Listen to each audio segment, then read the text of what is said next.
Hello and welcome to a Conquest, the Last Argument of Kings list review and analysis video for the upcoming Conquer Canberra 2025 event, which will not be held in Canberra, rather will be held in Bungendore this coming weekend.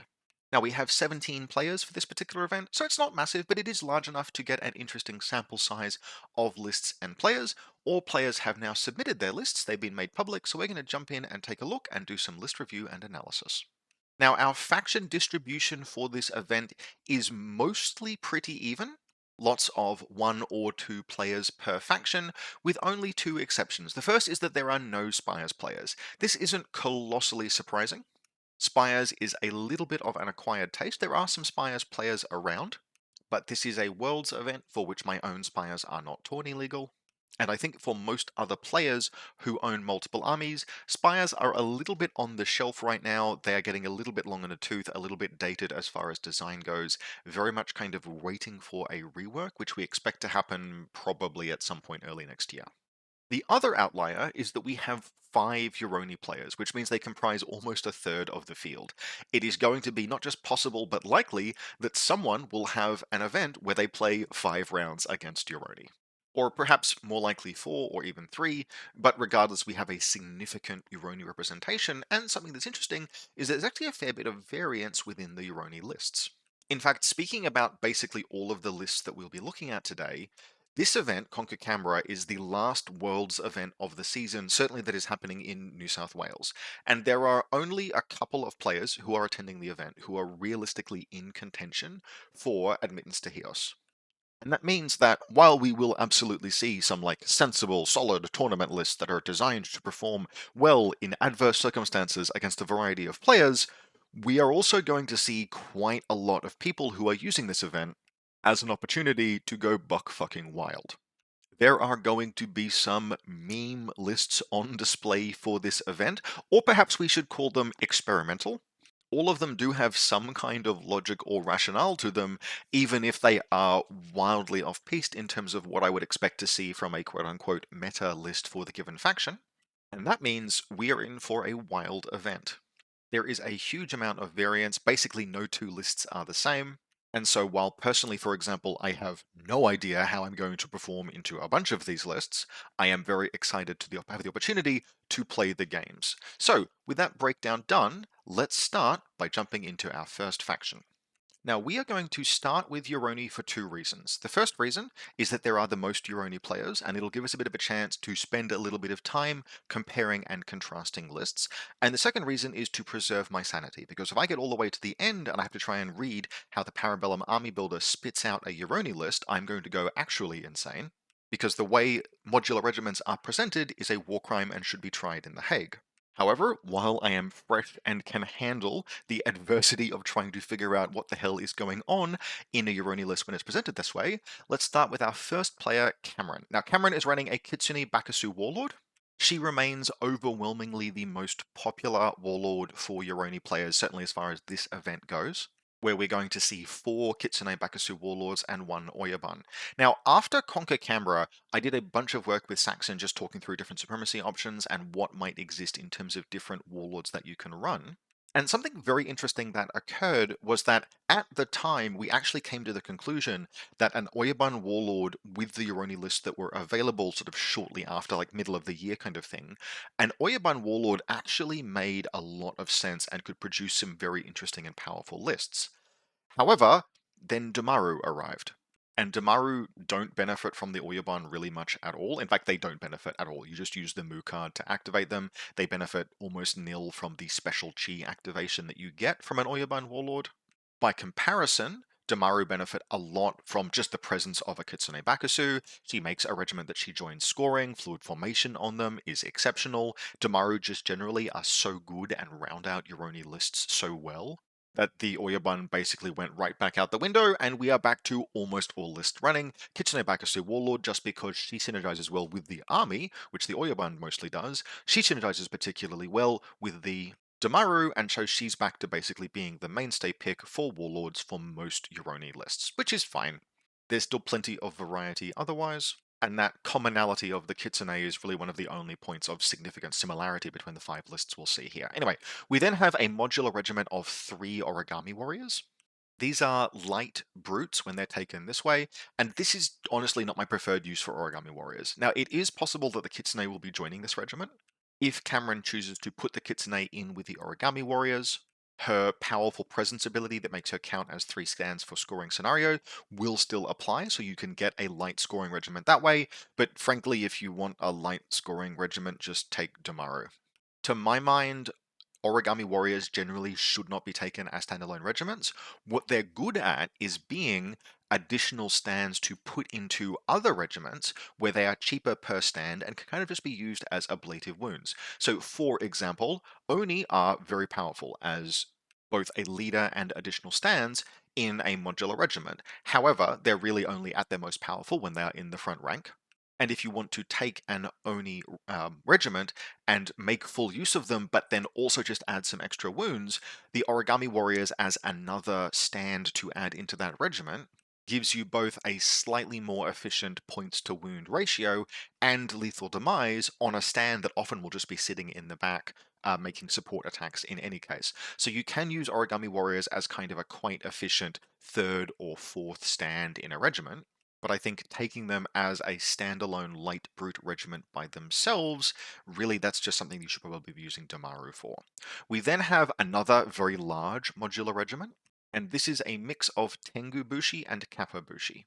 This is going to be 3 stands of Tengu Bushi and 1 stand of Kappa Bushi, and this is I'm actually not sure what's going on here either. We're off to a really weird start with this because, as far as I can tell, putting the Kappa Bushi into this regiment makes it actively worse for no reason.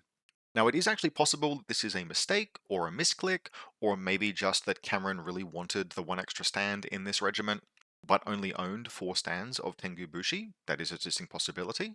But the problem with adding a Kappa to this regiment is that you remove the ability to trigger the Blade Master special rule that the Tengu Bushi have. If a regiment is comprised entirely of Tengu Bushi stands, their flawless strikes triggers on a 1 and 2 rather than just a 1. Now, as I'm talking out loud here and sort of working through this, I suspect the reason here is that this is actually the regiment that the Kitsune Bakusu is going to be attempting to join. Since she's joining the regiment, she's already turning off the Blade Master's rule, so adding the Kappa is not much of a problem, although adding the Kappa is still a problem because it slows the regiment down. So I'm really not sure what's going on here. I think if you removed the Kappa, even if you just flipped the Kappa into that Origami Warriors regiment to have a little bit of punch in the regiment, you would get more out of this regiment. It's a little bit of a weird configuration. My assumption is that Cameron is a little bit new to Yoroni, but we have some inefficiencies here in terms of how these modular regiments are structured that are probably not going to produce the best outcome, but if nothing else, Yoroni are a well-statted army. This is still an army that is fast, that is dangerous. The Kitsune Bakusu are very good. We then have a second Kitsune Bakusu. She is in a regiment of 2 Oni Ayakashi and 1 Tengu Bushi, and then a leader stand of Oni Ayakashi, so it's 3 Oni and a Tengu. This is another example, right, of one of those situations where an Origami Warrior stand would be very useful adding into this regiment as some additional back rank ablative wounds, whereas the Tengu Bushi, yes, the Tengu Bushi is cheaper than Oni Ayakashi, but it isn't that much cheaper. But if you pull the Tengu Bushi out of this regiment, if you pull the Tengu Bushi out of the other large regiment we saw before, put them in as a little duo, 2 Tengu Bushi are a very dangerous and solid little duo. You could swap an Origami Warrior into this regiment, and you'd have an overall more powerful configuration than the way the list is currently structured. We then have our third character, a Daimyo. This Daimyo is set up with the Fu ideal. Daimyo can choose the ideal that they have, but this Daimyo will be joining a Kami-led regiment, and that's actually that is a nice little synergy. Fu is the offensive ideal activation. It gives a regiment a bonus to its impact hits, +1 impact and brutal, I want to say. And so having the Daimyo be able to join potentially a quite large Kami regiment, he can use Fu. Sorry, I got that wrong. Ka is the offensive one. However, Fu is the one in this case that has synergy with the Kitsune Bakusu's Warlord ability. So you won't be increasing the impact damage of the regiment, but there will be plenty of impact damage from these large regiments in any case. Instead, what you'll be getting here is the ability, without using the Kitsune Supremacy, to activate one of these big, dangerous Kami-led regiments and get potentially fluid formation, which on a large regiment really can extend the threat range considerably. So for example, there is a 4 strong and a 6 strong regiment. If the daimyo joins the 6 strong modular regiment, that is 7 stands, which is a colossal number of stands for an Oni regiment, of very dangerous troops. Normally, Oni threat ranges, or rather Yoroni threat ranges, they can be like fairly long, but they aren't extreme. But when you start getting 6 or 7 stands in a regiment activating with fluid formation, you start to get some very long threat ranges on some very durable regiments. And in contrast to some of the maybe slightly suboptimally configured modular regiments elsewhere in the list, what we're seeing here are actually some quite good solid Kami Oni setups. Kami and Oni together work very nicely in a modular regiment, where the Kami provide resilience and the Oni provide damage. You generally will speaking, you'll have the Kami as the unit leaders in that case. Oni do make fantastic unit leaders, but generally for much more offensively oriented regiments. Kami will give you Tenacious and the extra evasion. Tenacious is the really big deal there, but one of the reasons why it's nice to have Kami as the unit leader is that you have to have more Kami stands, but Kami make naturally good back rank troopers because they have trample. And so a regiment, for example, where we have 4 Kami and 2 Oni, that is a very dangerous regiment, even if it's configured just to go 3 wide, 2 deep, because you can have the bulk of the Kami stands in the back rank, where they add trample, the Oni stands in the front rank, add all of their cleave and high damage attacks.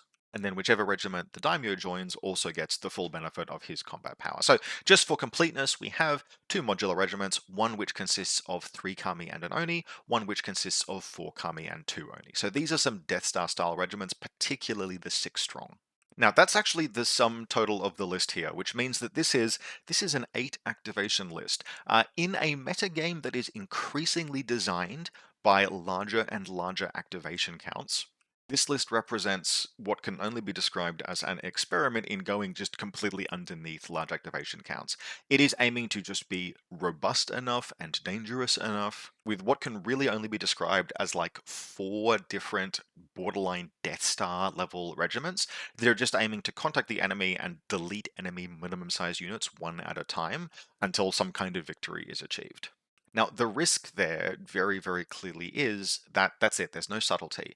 This whole list has to contact the enemy and start deleting enemy MSUs if it finds itself at an activation disadvantage, and it is going to have to weather an alpha strike to do that, because at some point it's going to have to move forward and commit forces, and even a moderately sized 12 activation list, for example, will have 4 entire activations, or 5 or 3, depending on what's going on, with which to respond end of turn. Now, does this list have the girth to weather that kind of attention and then contact? Possibly, but my suspicion is that, particularly due to some of the inefficiencies in configuration of the modular regiments, my suspicion is Cam is here to have a good time and throw some absolute chungus bricks forward. And so while I suspect he's going to make an absolute mess of at least a portion of the battlefield against his opponents in every game that he plays, this is definitely probably what I would call one of our most experimental lists of the event so far. And yes, 8 activations is just very, very low. And even Yoroni resilience is going to cause some issues. For example, if you start hemorrhaging scoring regiments and you find those really large Death Stars locked to certain scoring zones, I can just see a bunch of issues with how this is configured. But it looks very interesting and fun as hell to play, and as is the case basically with all of the lists that we're going to look at today, I'm really interested to see how this does. Now, in sharp comparison to that, our next list is Saxon's list.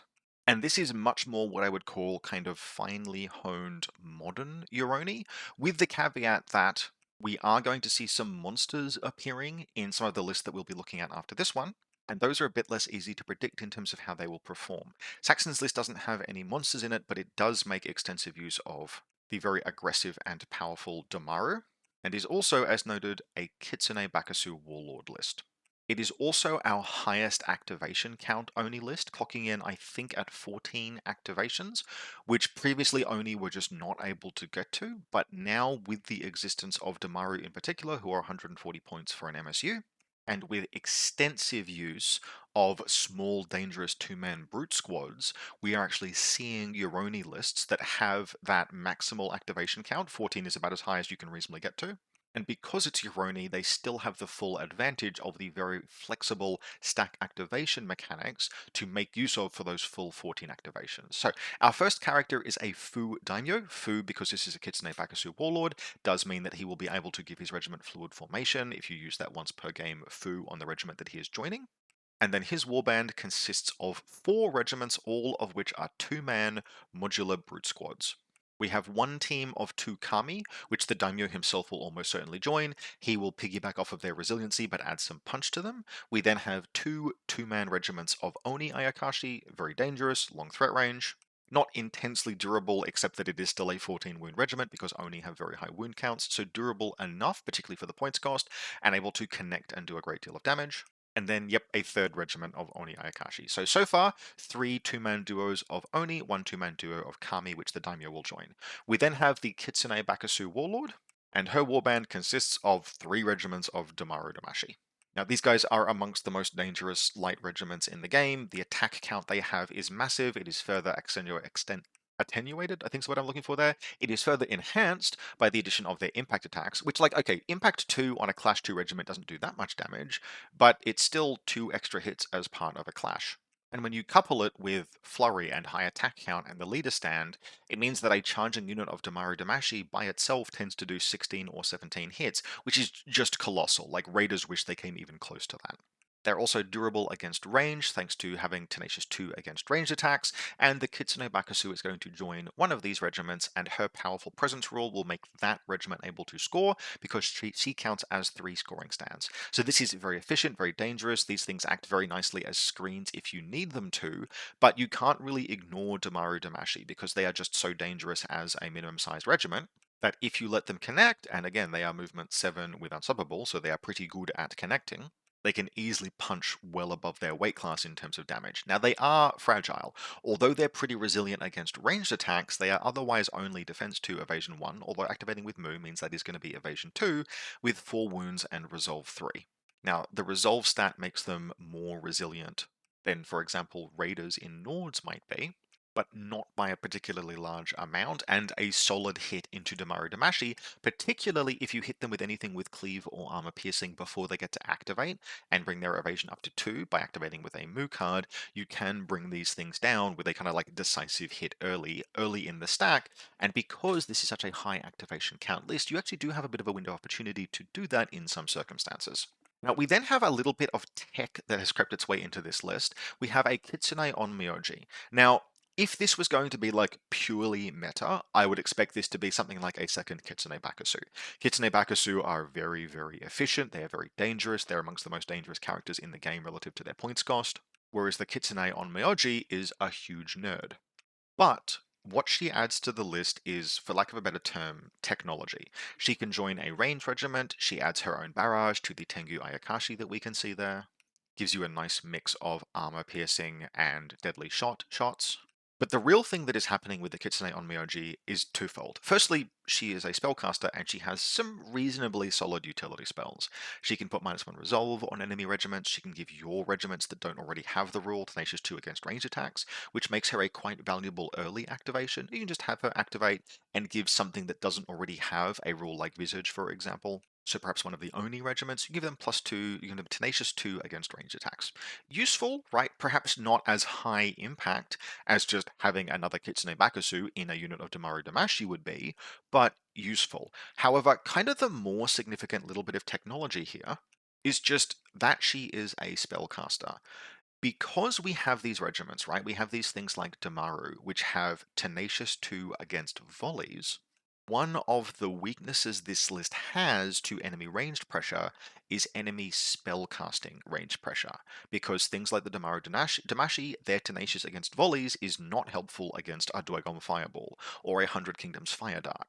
And for that reason, even though, yes, she is less dangerous than just a direct and powerful Kitsune Bakasu in a unit of Damaru Damashi, just that presence of interference, just any interference that you can get into a list, the first instance of interference tends to be one of those things that sways matchups that might otherwise be challenging or too close for comfort.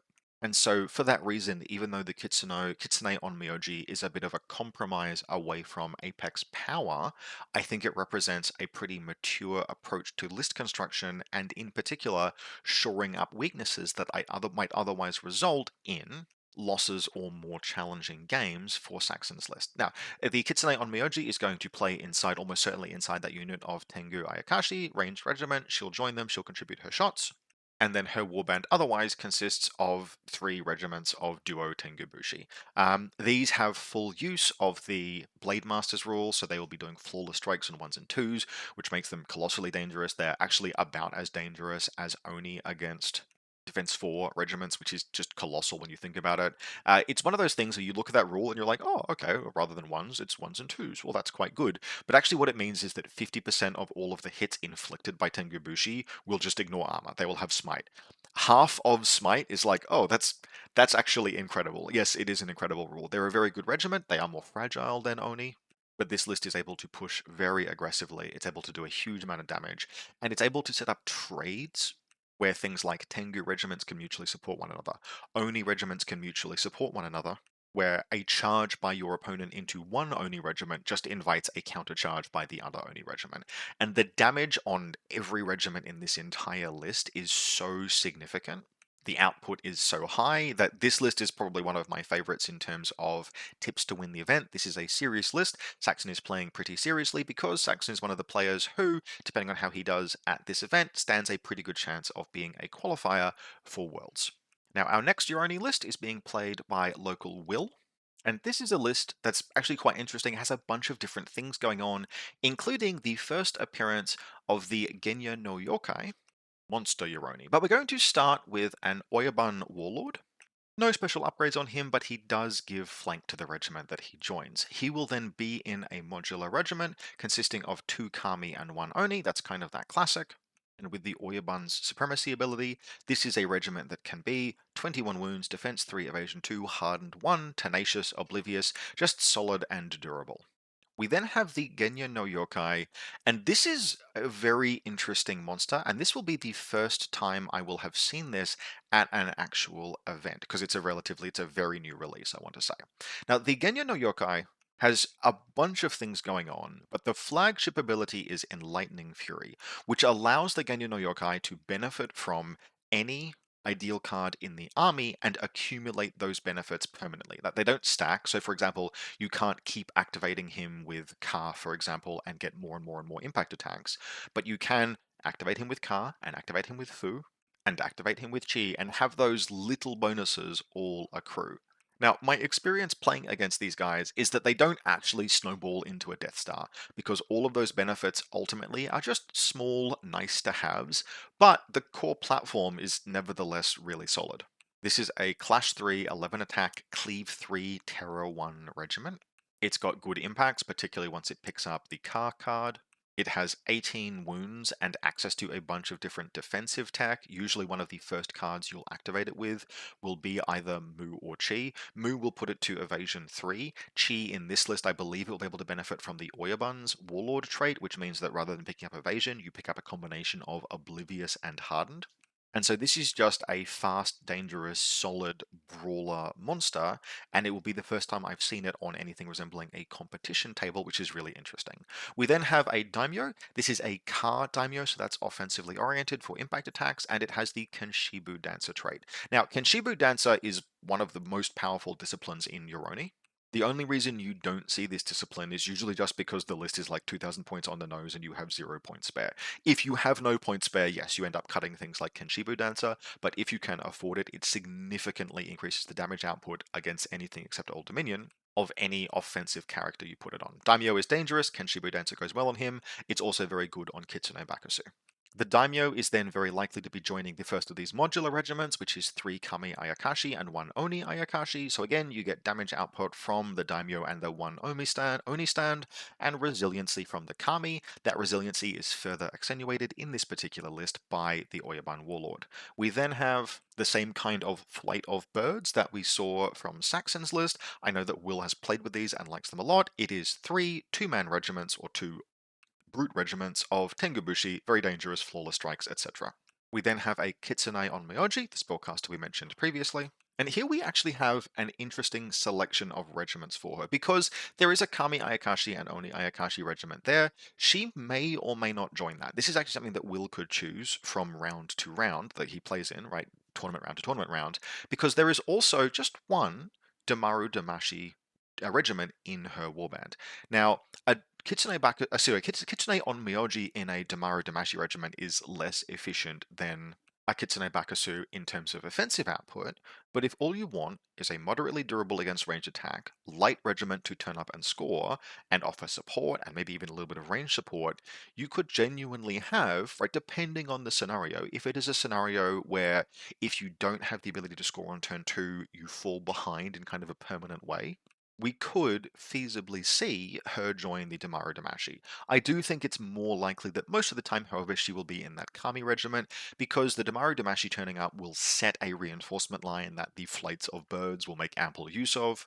Most of the time, this list should not struggle hugely to do a little bit of turn 2 scoring if it needs to, even if it is otherwise prioritizing the more expensive medium regiments turning up. So there's a fair bit of flexibility here, but the fact that the Onmyoji can pick is interesting. Now that gives us a total of an 11 activation list, which is on the low side, but it is accommodating a proper heavy regiment. And one of the things I think is probably most interesting about this is that it has really a really clean deployment run out. On the grounds that I think most of the time the Onmyoji will be joining that larger modular regiment in her warband, what we have is a turn 1 where the Damaru turn up, and then a turn 2 where you have a very large reinforcement pool thanks to all of the bird modular regiments, but you have flank from the Oyabun, and you're going to auto pick usually on the Daimyo's regiment, and then you'll be rolling enough reinforcement dice that you will generally also get the Onmyoji to turn up quite comfortably. Maybe even a team of birds as well. And then on turn 3, you get another surge where the Genya no Yokai turns up and any of the very fast birds that are still remaining. So even though this list has a heavy regiment, it develops very quickly, including off the reinforcement line set by the single conservative sensible Damaru pick. So this is a list that is actually kind of like sneakily well-rounded and well thought out, but does have what I would call the hallmark of Will's play, which is that like sneaky amount of sensible, considered, well thought out works really well, but also a big red meme button that he can press at some point during the game and have the big cool flashy play that other people aren't necessarily using. So I like this list a lot. This list is more experimental, for example, than Saxon's, but I have definite high hopes for it. Now, our next list belongs to Canberra local Jake, and this list can be best described as I bought all of the initial releases for this faction and then also a box of Kappa. However, despite that, that is not a sledge. This list is just consistent and solid. I tell a lie, there is an Arena of Damaru Damashi. But this list is not doing anything flashy, but it is just put together kind of nicely and works well. So we have a Kitsune Bakasu Warlord. She has Trial of Hakari Ishi, which gives the regiment that she joins Tenacious. Now, importantly, that is Tenacious +1, because she's going to be joining this regiment of 2 Kami Ayakashi and 1 Kapabushi. The Kapabushi just makes this regiment a little bit cheaper than putting an Oni would be in, relatively consistent damage output, but you make those little savings here and there, and you're able to afford things like Trial of Hakari Ishi. Now, her in this regiment, she's going to combine Trial with the native Tenacious 1 of the Kami to get this regiment to Tenacious 2, and that's Tenacious 2 all the time, not just again shooting, Tenacious 2 all the time, really nice, really solid, works very well. There is then a unit of 4 Damaru Damashi. Now, strictly speaking, in some cases you could actually put the Kitsune Bakasu into that regiment, that would take it to 5. If you do that, you're choosing to leave the Kami to their own devices, but actually that's fine. In some cases you could absolutely do that. That regiment of Kami and a Kappa will still fight just fine, it will endure just fine, it is durable, it is dangerous. If you put the Kitsune Bakasu Warlord into the Damaru Damashi, then by going to having her joining a 4-stand regiment, you do have 5 stands in the regiment, which gives you some extreme threat ranges off a fluid formation, and lets you do things like, for example, just marginally out-threaten the Kitsune Bakasu in Damaru Damashi in things like Saxon's list. Now that is a choice that Jake can kind of comfortably make in any given game. It'll probably depend on how aggressive he feels like being with his Kitsune Bakasu. If he's willing to use her aggressively and send her on one-way trips, then yep, her in the Damaru Damashi. That regiment is not going to be durable even with Trial Havakari Ishi. It's only, defense 2, evasion 1, maybe up to defense 2. Evasion 2, rather. Tenacious only goes so far on that regiment. It's got 16 wounds. It will endure a little bit. It'll probably trade relatively comfortably, like equal to its points cost. But the more conservative pick would be to put her in with the Kami and really look to leverage that Tenacious 2 against every single attack that comes your way. Ultimately, could kind of make the pick, right? If she expects to play against light range pressure that doesn't include spells, she could potentially endure the attention of a whole bunch of MSUs if she goes and stacks the Tenacious by being in the Kami regiment, or she can play aggressively in the Damaru.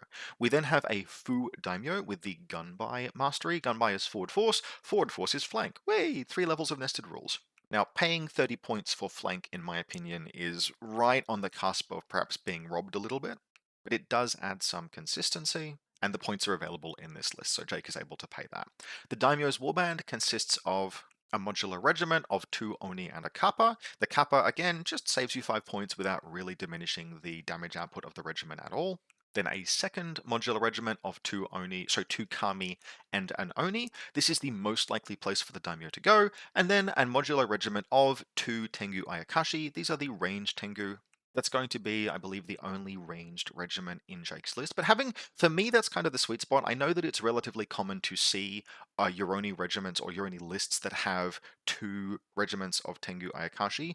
For me, the personal sweet spot is 1. Having 1 regiment of ranged units in a list just generally is like worthwhile for the utility, but the melee output, the durability, the mobility, like all the complete package you get from the 3 and 2 man melee modular regiments is just so significant and so dangerous that I am definitely drifting toward just the 1 ranged regiment in a Yoroni list kind of as a default, unless you're trying for something particularly specific.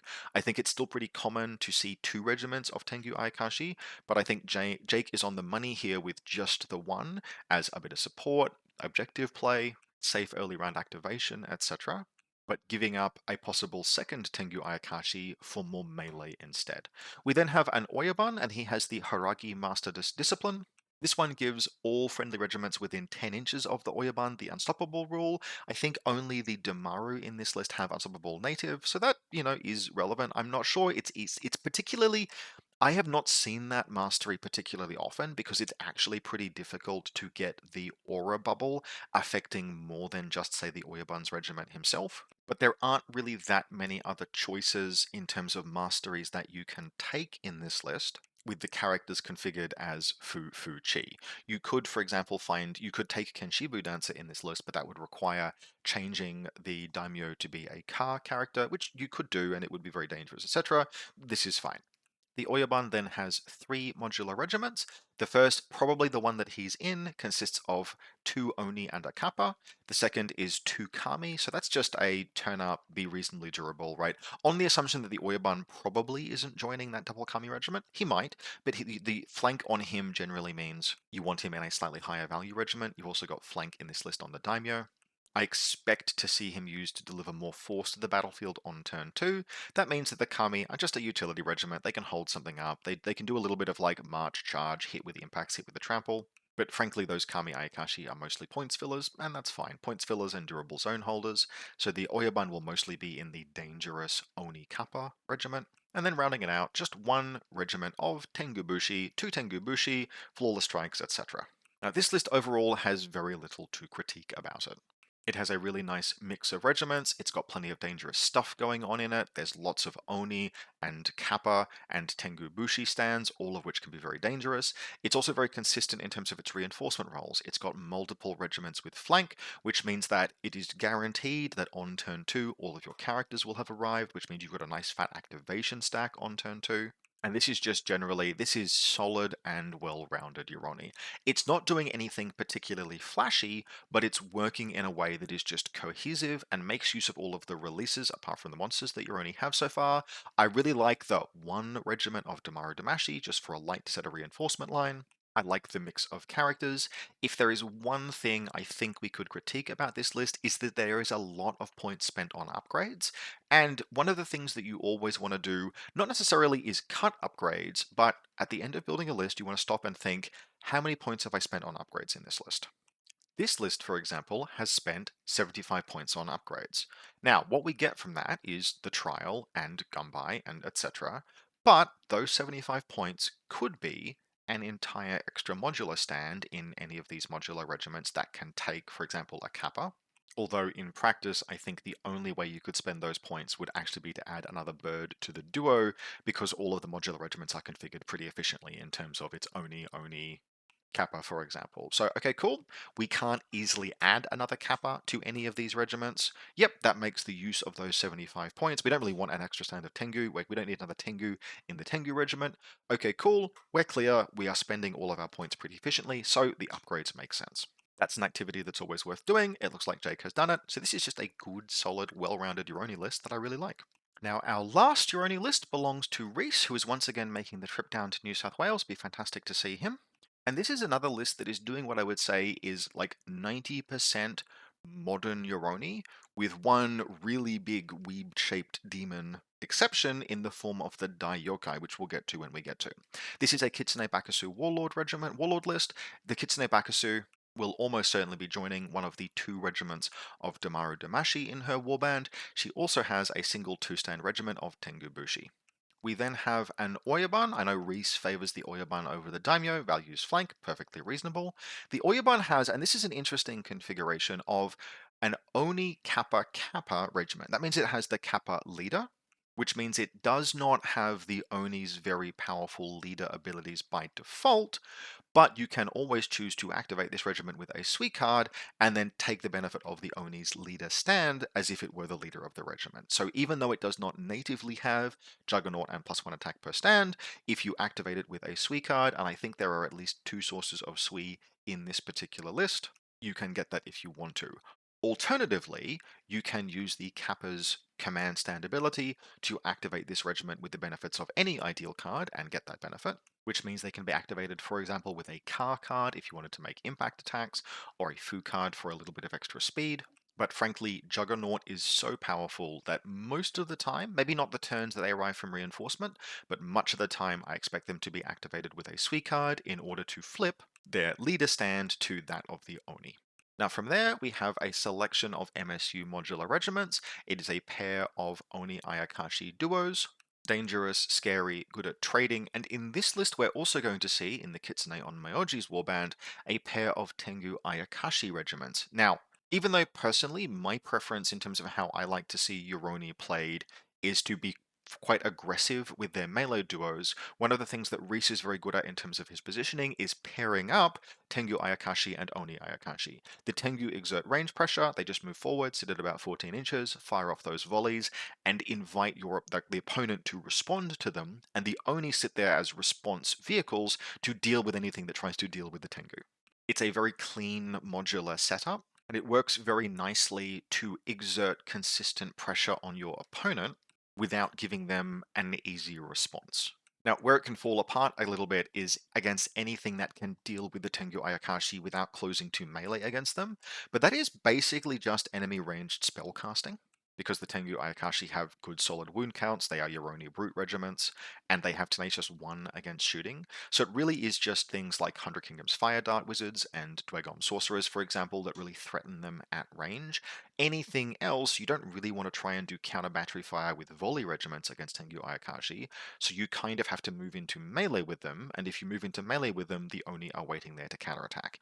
If you hit the Oni instead, you take volley fire in the flank from the Tengu Ayakashi, but Reese is just particularly good at positioning to make sure really it is the Tengu that are inviting. They are the ones that are exerting the pressure and inviting the response, and the Oni have that massive countercharge range thanks to Juggernaut letting them set up to respond to anything that tries to deal with the Tengu.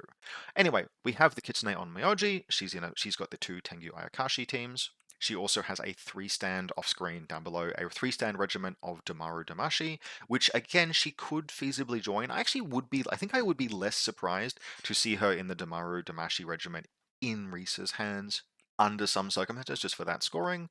But she is a very natural fit in a Tengu Ayakashi team, so perhaps a more centrally positioned Tengu Ayakashi team, giving the benefit of that interference bubble, protecting the army from range spellcasting, etc. Just doing all of the value that we talked about when we mentioned it in Saxon's list. Now, finally, we have the Dai Yokai.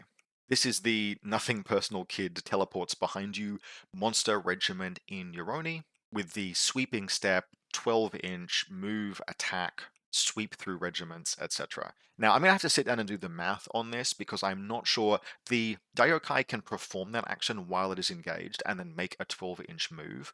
I don't know if that lets it get all the way through a 2 wide enemy infantry regiment. Okay, yes, it is. I just got a tape measure and measured it. So the Daiokai, even if it's engaged with a 2 deep enemy regiment, can use sweeping step to move through the regiment, attack it on the way through, and then end on the far side of that regiment in presumably the backfield of your opponent, which is very scary and very annoying, but I think probably the best way to evaluate the Daiokai more is just in terms of everything else that it does. It has 12 attacks, it has cleave, it has terror, it has 18 wounds, it has all 5 battlefield rolls, which means that it can activate with, for example, a Mu card to be evasion 3, so it is very durable, and probably more important, frankly, than the existence of sweeping step, is the fact that it can perform a free duel action. If this thing duels you, it will on average inflict 8 hits with Cleave 1, Terror 1, and there are very, very few characters in the game that are willing to endure that kind of attention, which means that most of what the Daiokai does is be very good at bullying regiments that have characters in them. As we have seen from Yoroni activations, like from Yoroni lists and their general performance, Yoroni are a very good dueling faction, and declining a duel imposes penalties on a regiment that really matters. Being forced to use your lowest resolve stat, being forced to not benefit from the Inspire rule, being forced to be unable to score zones, being forced to reroll resolve rolls of 1 means that if the Daiokai is going into a regiment with a character, he should really be read as if he had Dread and like Terror 3. And especially for the relatively appealing 230 points cost, that's really solid. Now, if we compare Reese's and Saxon's lists, because apparently that's what we do here on this channel, is we compare Reese's and Saxon's lists, we can see that both of them have a relatively high activation count. Saxon is sitting at 14, Reese is sitting at 13. Reese has a very dangerous and credible heavy threat. Saxon has the wider list with 14 activations. Reese has also got just slightly more concentrated weight in terms of the regiments that he does have, with Saxon's list being comprised, I think, entirely of minimum-sized units, but Reese being able to have just that one regiment of Kappa Kappa Oni for a little bit more girth around the Oyabun, giving him 2 what we might call center of gravity style regiments, whereas Saxon is much more heavily dispersed. Both of these lists are absolutely capable of performing very, very well. Both of these are very good Yoroni players. I personally had the pleasure of playing against both of these gentlemen at Clash of the Coast with their Yoroni, and they only have more tools now than they did then. Not to mention an extra wound on basically every regiment after the last update. So I expect good things from Yoroni as a whole at this particular event, unsurprisingly given that they comprise almost a third of the field. But I think in particular it is Reese, Saxon, and Will's list that will be most interesting to watch. Saxon with the wide activation count, and then Will and Reese with the monsters, looking to see what kind of impact the access to a heavy regiment has now that that's Yoroni, something that Yoroni has. Now, with almost 40 minutes of video dedicated just to one faction, let's talk about every other faction in the game, starting with the 100 Kingdoms. Now, this 100 Kingdoms list belongs to Josh from Western Australia, who is once again making the trip all the way across. And this list represents something a little bit different from Josh, actually. Josh is quite well known for being very practiced with an order feudal, fairly tight, like 10 activation plus Art of War list that he's played many times. Very much having that reputation of fear not the man who has practiced 1,000 kicks, fear the man who has practiced one kick 1,000 times kind of vibe. He's very practiced with that list. But again, this is end of season. Josh, I think, is not looking to qualify for Heos as a result of this event or anything like that, and so instead is using this as an opportunity to try something a little bit different. And I should stress, a little bit different in this case does not mean bad. This is a really interesting and well-honed list, and is making use of the Errant of the Order of the Shield as kind of a key piece model. Now, the Errant is a character I am personally a little bit down on, only in the sense that I think the bulk of his rules are incomplete. He needs a little bit of developer attention, he needs a design pass to make him actually do the things that he is meant to do, but if you set aside the fact that all of those special rules on his character entry, many of them just don't do anything, he does still do 2 very important things, particularly in the context of exactly this kind of list. So the first thing is he's just a serviceable combat character. He makes the regiment that he's joining fearless, he has resolve 4, and he has 5 attacks with cleave 2.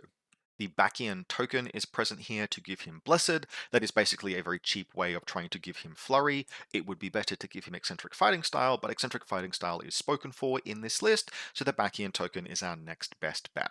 Now, 120 points for him as a combat character with the Bacchian token is not necessarily a fantastic deal. There are certainly much better options in most of the game's factions, including 100 Kingdoms, but the other thing that the Errant of the Order of the Shield does, even with kind of non-functional special rules, is he has a warband that allows you to splash orders regiments into non-orders lists very cleanly.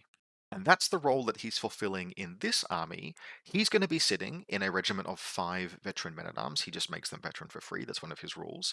We then have a regiment of 3 militia bowmen. Now, they are not going to be doing much of anything. They'll probably just be a blocking regiment and an activation in this list. But they are a mainstay, and by having 2 mainstays, we can take 2 regiments of Order of the Ashen Dawn. Now, this is not an order list, but Ashen Dawn don't really care about that. Flurry on Ashen Dawn command stands is just not the biggest deal. If they inspire, they are already rerolling 6s. If they bless themselves, they already have effectively Flurry on everything. And so 1 or 2, in this case 2 regiments of Ashen Dawn, can be splashed very effectively with basically no loss of effectiveness to them personally into a non-orders list to get very powerful heavy present units, fast, dangerous, some of the game's premier brawlers, into a list that is making maximal use of other dynastic alliances. This is an imperial feudal list, which means that the Errant of the Order of the Shield's men-at-arms regiments will have Vanguard.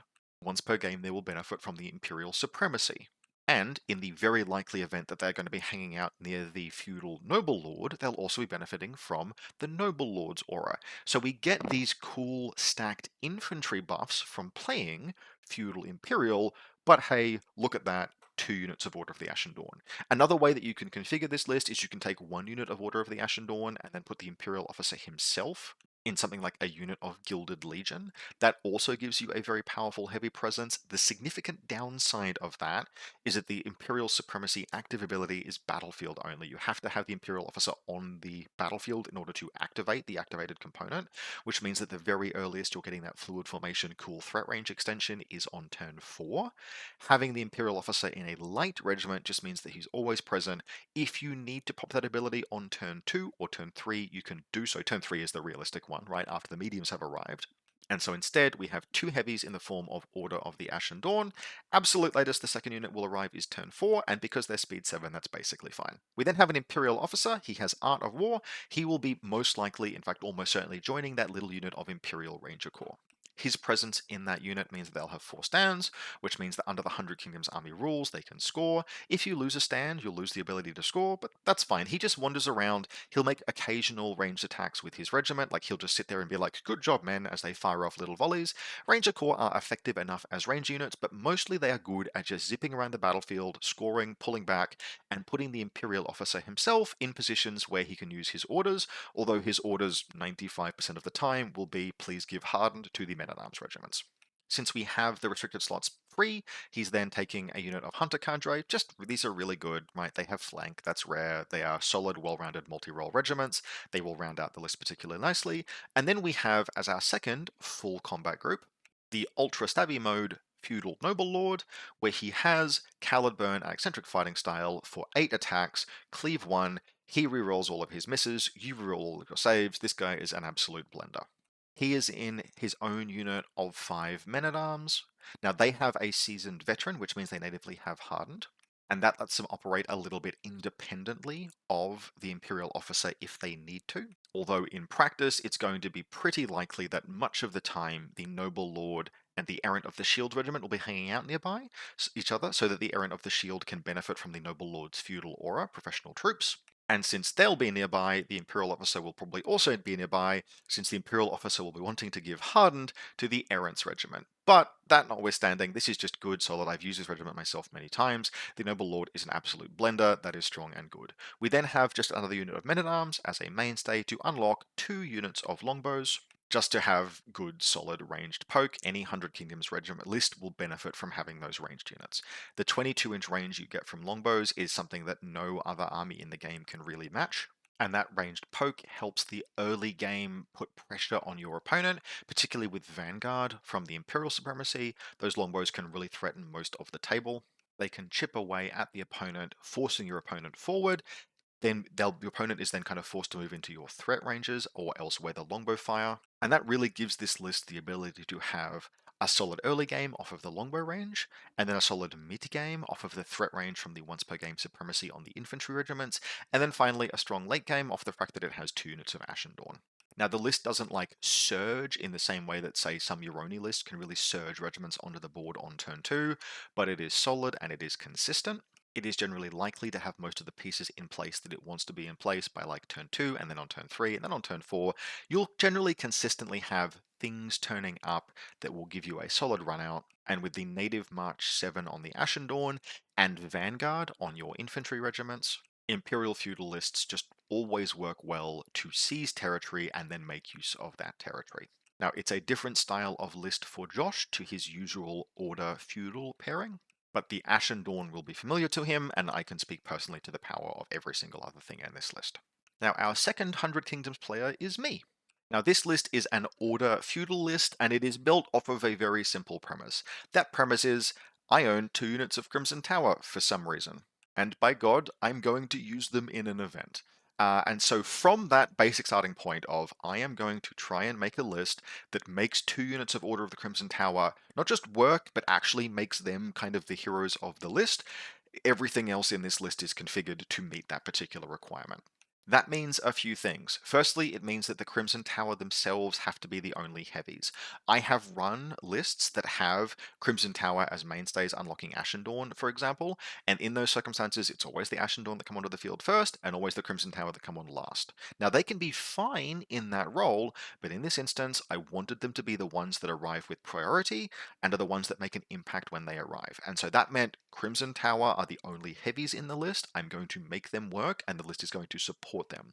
Now, we have a Priory Commander Crimson Tower with Caliburn. Would have liked to have given him eccentric fighting style as well, but I didn't have the points. But he is going to be joining a unit of Order of the Sealed Temple. And as much as I will occasionally poo-poo the Orders as probably the weakest of the dynastic ally options in Hundred Kingdoms, it's not that they're non-functional, it's just that they're a little bit incomplete compared to most of the other factions. You know, we're waiting for things like Order of the Sword, etc.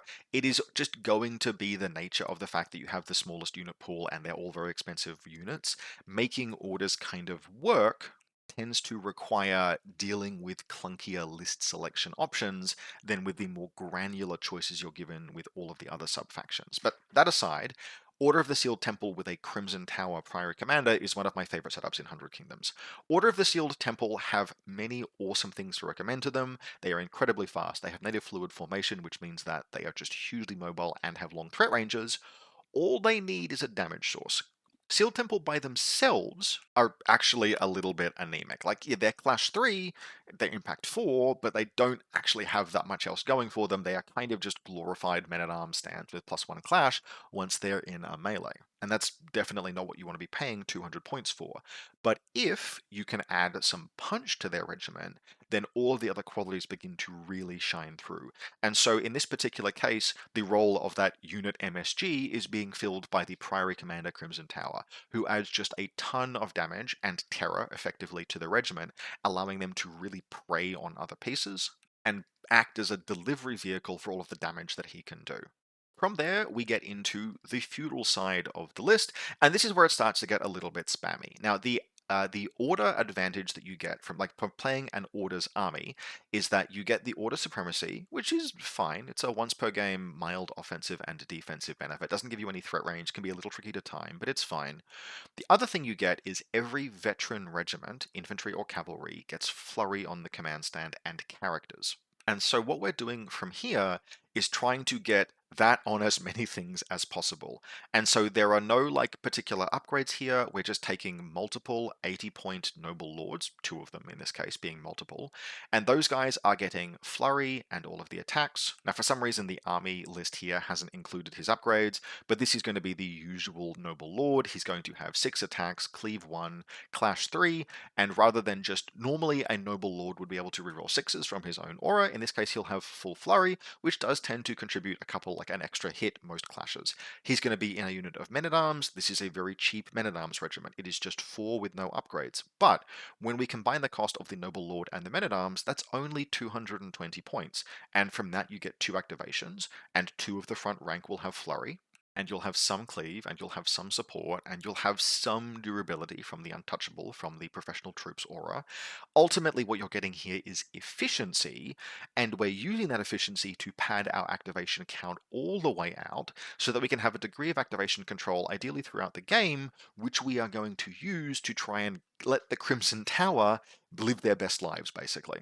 The Crimson Tower are going to be the ones who are allowed to make best use of the activation advantage, whether that is to deliver endgame march charge, end of round march charges, or even just position aggressively at the end of a round to present threats to my opponent at the beginning of next round. We're going to use our activation advantage to help the Crimson Tower do well. We then have our second unit of men-at-arms, again, Flurry in the command stand. This little regiment, mostly their job is to arrive on turn 4 after every other medium regiment has arrived, but that's fine. And then 2 regiments of longbows. We then have a second Noble Lord in exactly the same configuration as the first one. No upgrades, no frills, but Flurry from Orders is going to be benefiting him here. And then 2 Chapter Mages, each of fire, in a unit of Mercenary Crossbows, one of whom has Art of War. So with Art of War, the list gets up to 16 activations, which does mean, yes, I have twice as many activations as at least one other player in this event.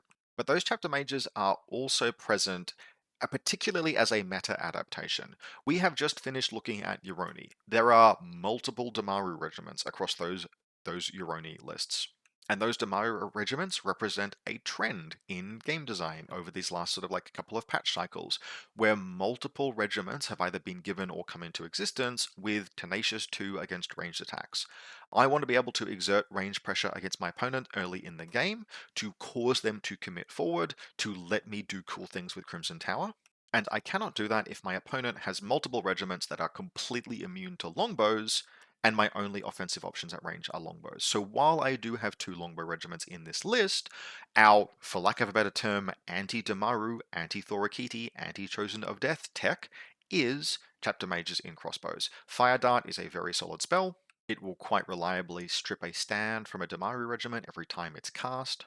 And that is enough pressure to do things like force Yoroni and force city-states armies forward into my engagement range, into a knife fight range with me, and to start setting up dangerous counter-assaults with the Crimson Tower. So the Chapter Mages are a necessary meta adaptation from me to things that are emerging in the metagame, but if we look back to how Yoroni players are building their lists, we can see a couple of Kitsune on Myojis in those lists, which are themselves a counter, soft counter, but a counter to my Chapter Mages. So there are multiple levels, even if this event is a little bit of a meme within meme kind of event, where people are playing some pretty wild lists, we do see a couple of cycles of meta iteration playing out in the form of like my Chapter Mages, Saxon and Reese's on Myoji, players anticipating what it is that they will try to leverage in terms of strengths and how they might counter things their opponent might do to manage those strengths. So that's a cool little development, interesting things to see. This is a list, like I mentioned, it is built around making the Crimson Tower do cool things, but I am not in contention to go to Heos.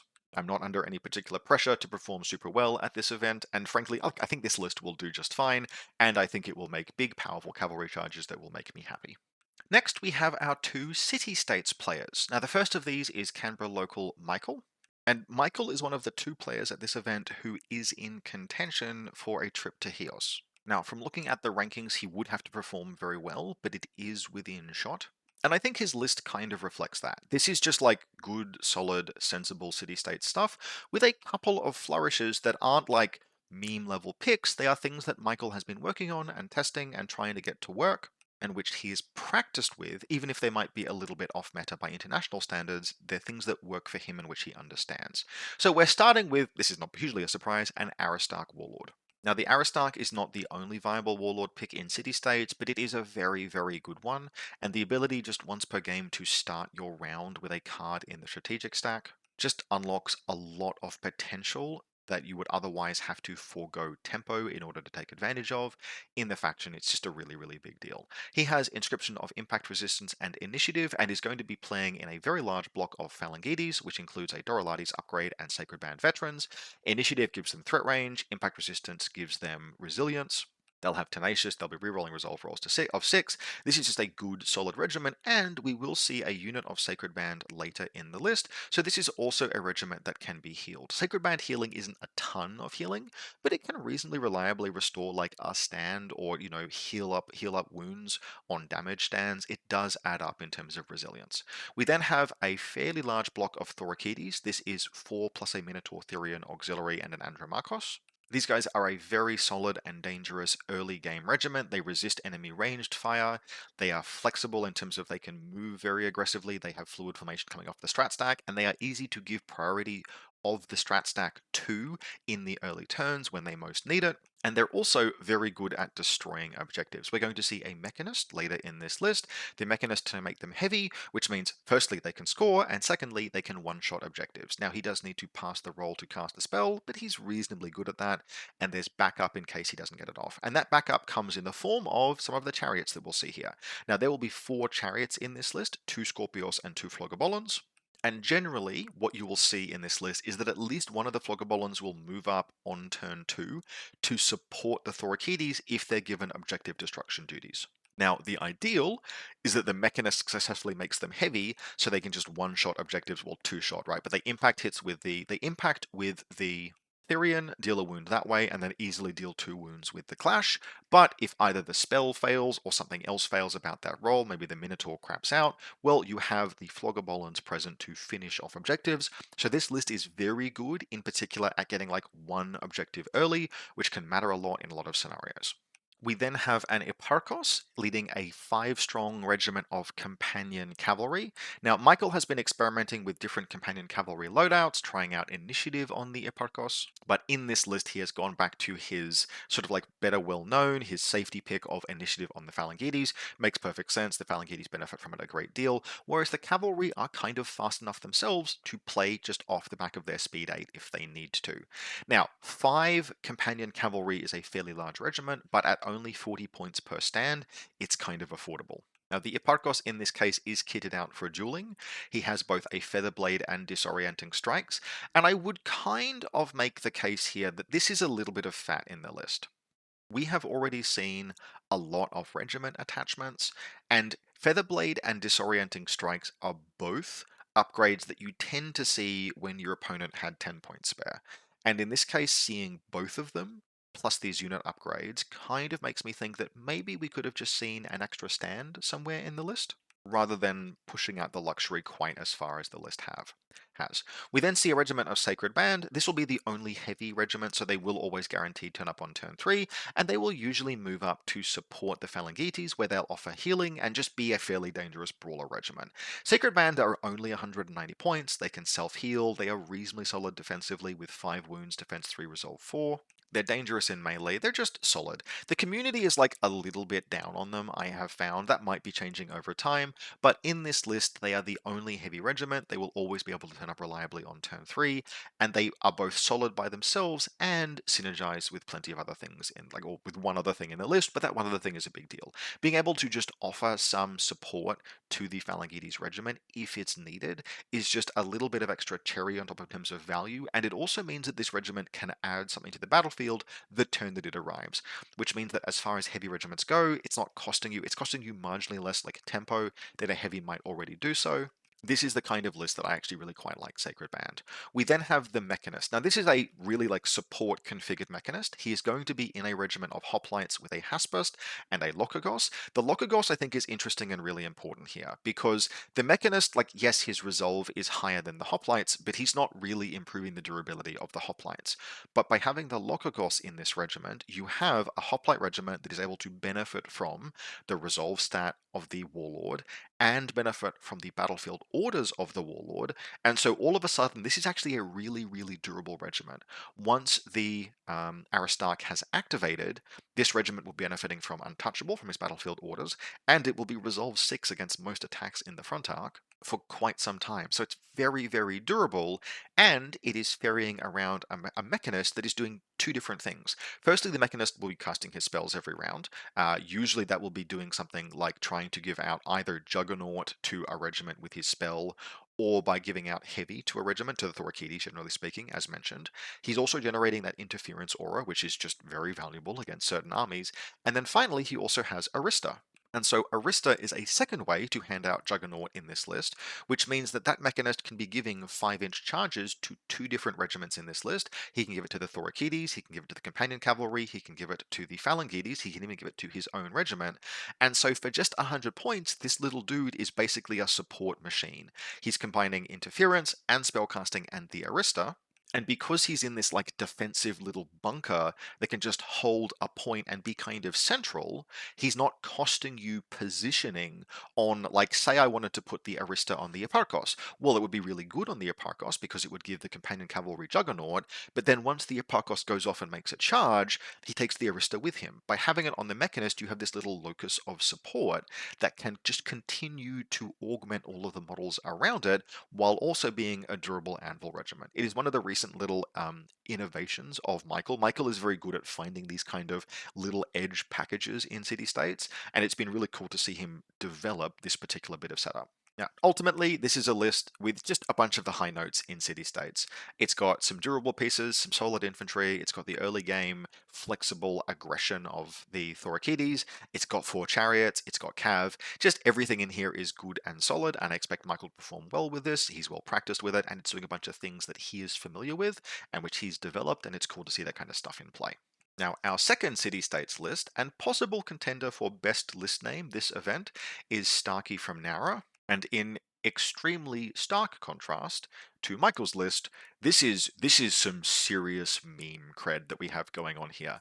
I don't think this is a good list, but I do think it's a cool and funny list. And Starkey is an outstanding human being, so let's go through. Firstly, we have a Polemarch, kind of loaded for bear, for a character that is going to be sitting in a relatively fragile regiment. He has the Premodynamic Globe, excellent. Atlantis Spear, excellent. Disorienting Strikes, you had 10 points spare. And he will be joining a unit of Thorakides with a Minotaur Therian and no other upgrades. We then have 3 full regiments of Minotaur Haspists.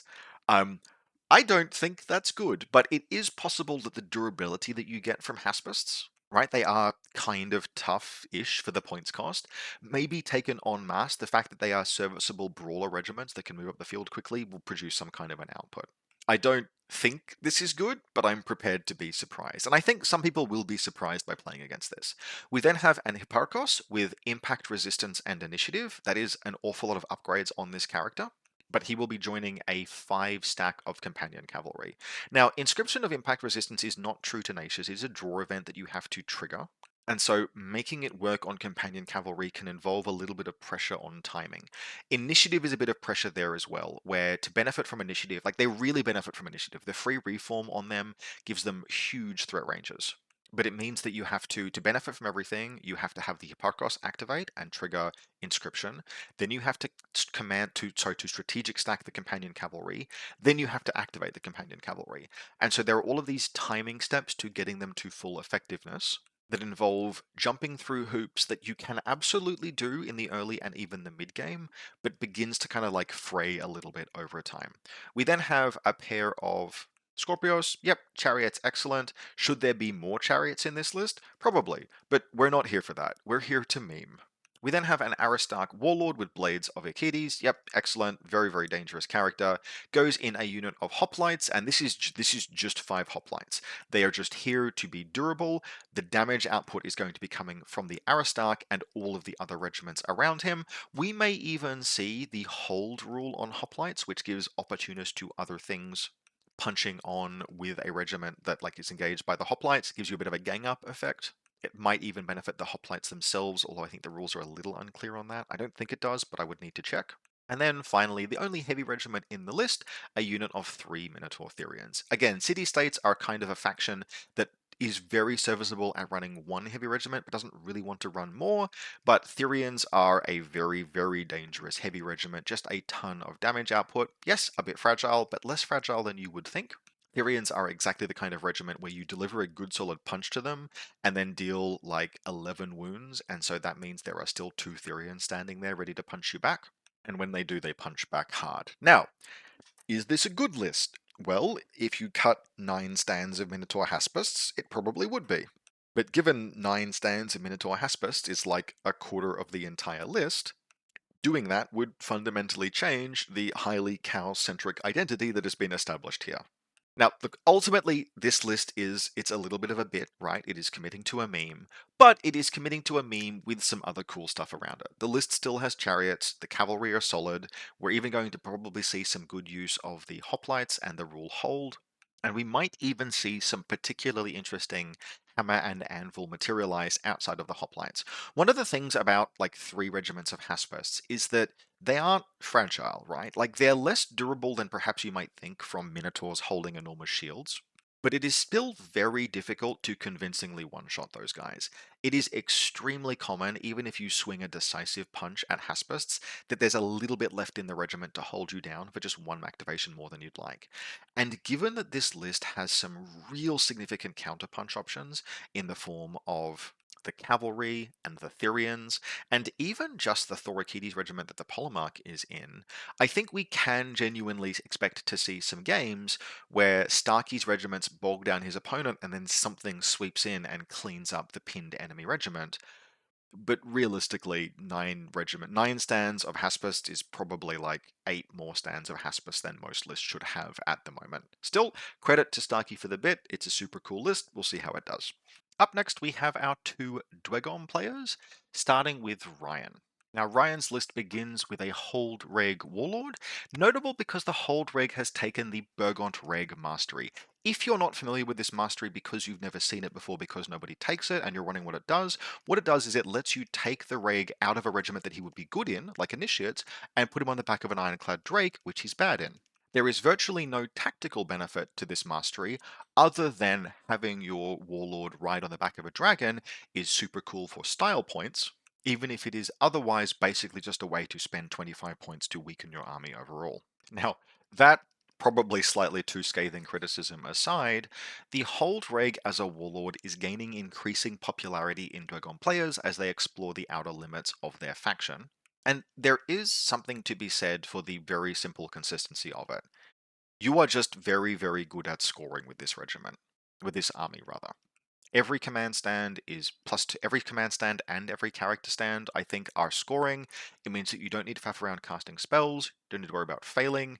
Your Ballistae score, your Flame Berserkers score, even your Hold Warriors are very good at scoring. And since you are taking the Hold Reg, you have access to a warband that includes Ironclad Drakes, and Ironclad Drakes pound for pound are probably just the best melee monster in the game. I am a big fan of some of what you can do with heavies in Sorcerer Kings and in Yoroni, and of course there's always Old Dominion, etc. But in terms of just the raw efficiency and optimized profiles, there is nothing that quite competes with the speed, damage output, and cost of an Ironclad Drake. It's Cleave 2, it's Terror 2, it's even Brutal 2, and it has flawless strikes. It's just for cost, pound for pound, basically the best and purest heavy monster in the game. And this list has 2 of them. Now, to unlock those as mainstays, we just have little MSUs of Initiates and Hold Warriors. Definitely of the opinion that you would be better served in this list cutting Burgont Reg, finding a few points, putting the Hold Reg in like even just a medium-sized unit of Initiates, but Ryan is going for style points and credit to him. The rest of the package otherwise it's consistent, and because it's consistent, it's fine. That consistent scoring allows you to make gameplay and game plans and make scoring plays with light regiments without worrying about whether this is going to be the game where the Ardent drops the ball and fails to cast a spell, and there is merit to that. We then have a Fire-Tempered Sorcerer. He is raiding a Hellbringer Drake, which is unlocked by taking a unit of Hold Ballistae. Again, in this army, those Hold Ballistae can score.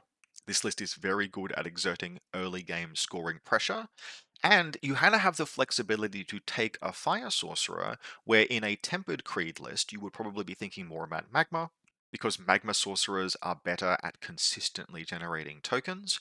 In this particular case, nope, fuck it, we Fireball. We've then got an Ardent Kerouac with Flaming Oratory, which gives his regiment Tenacious. And he is going to be joining almost certainly that very large unit of Initiates, which will be a very durable regiment indeed with Tenacious. Also a ton of scoring weight from the Hold Reg Supremacy, and then 2 units of Flame Berserkers. Now, much of the time when we see Flame Berserkers, we see them with an Ardent kind of in close support, looking to cast that spell that lets them score. Again, this is a reg list, which means we don't need to worry about that. We are free to position the Ardent wherever we want, wherever he is best placed. We can have the Flame Berserkers operate very flexibly because they have scoring benefits from the Reg Supremacy. And so you have all of this independence of operation. The Ballistae can support the Flame Berserkers. You can have the Ardent on the far other side of the battlefield. There are no contingencies in this list. Everything just works, everything scores, the dangerous things can all operate independently, you have no overlapping auras that you need to rely on, you don't need to think about the positioning of tempered spellcasters, and so with the sole exception of the fact that Burgont Reg is a bit of a waste of 25 points, this is a list that epitomizes independent strength and consistency. I am never ever going to say that a list with 2 Ironclad Drakes is just a meme, because it's not, because they're incredible. This list is overall solid, it is well-rounded, it scores well, it fights well, it is even quite durable, it has scary range damage output, and the only concession to style points is that the Warlord has elected to ride a dragon rather than sit amongst a bunch of dudes with shields. Now, on the far other end of the interlocking interoperable capability spectrum, we have a tempered steel shaper Dweghom list run by Ish. Now, while Ryan's list is all about every one of these regiments can operate by themselves and I don't need to faff around with synergies, this list is the exact opposite because it is steel shapered, which means it is the tempered creed. This list generates tokens, generates a bunch of tokens, and those tokens both prevent damage dealt to your regiments and heal your regiments as they are spent, which requires an awful lot of thinking. Firstly, you have to be able to generate those tokens in the first instance.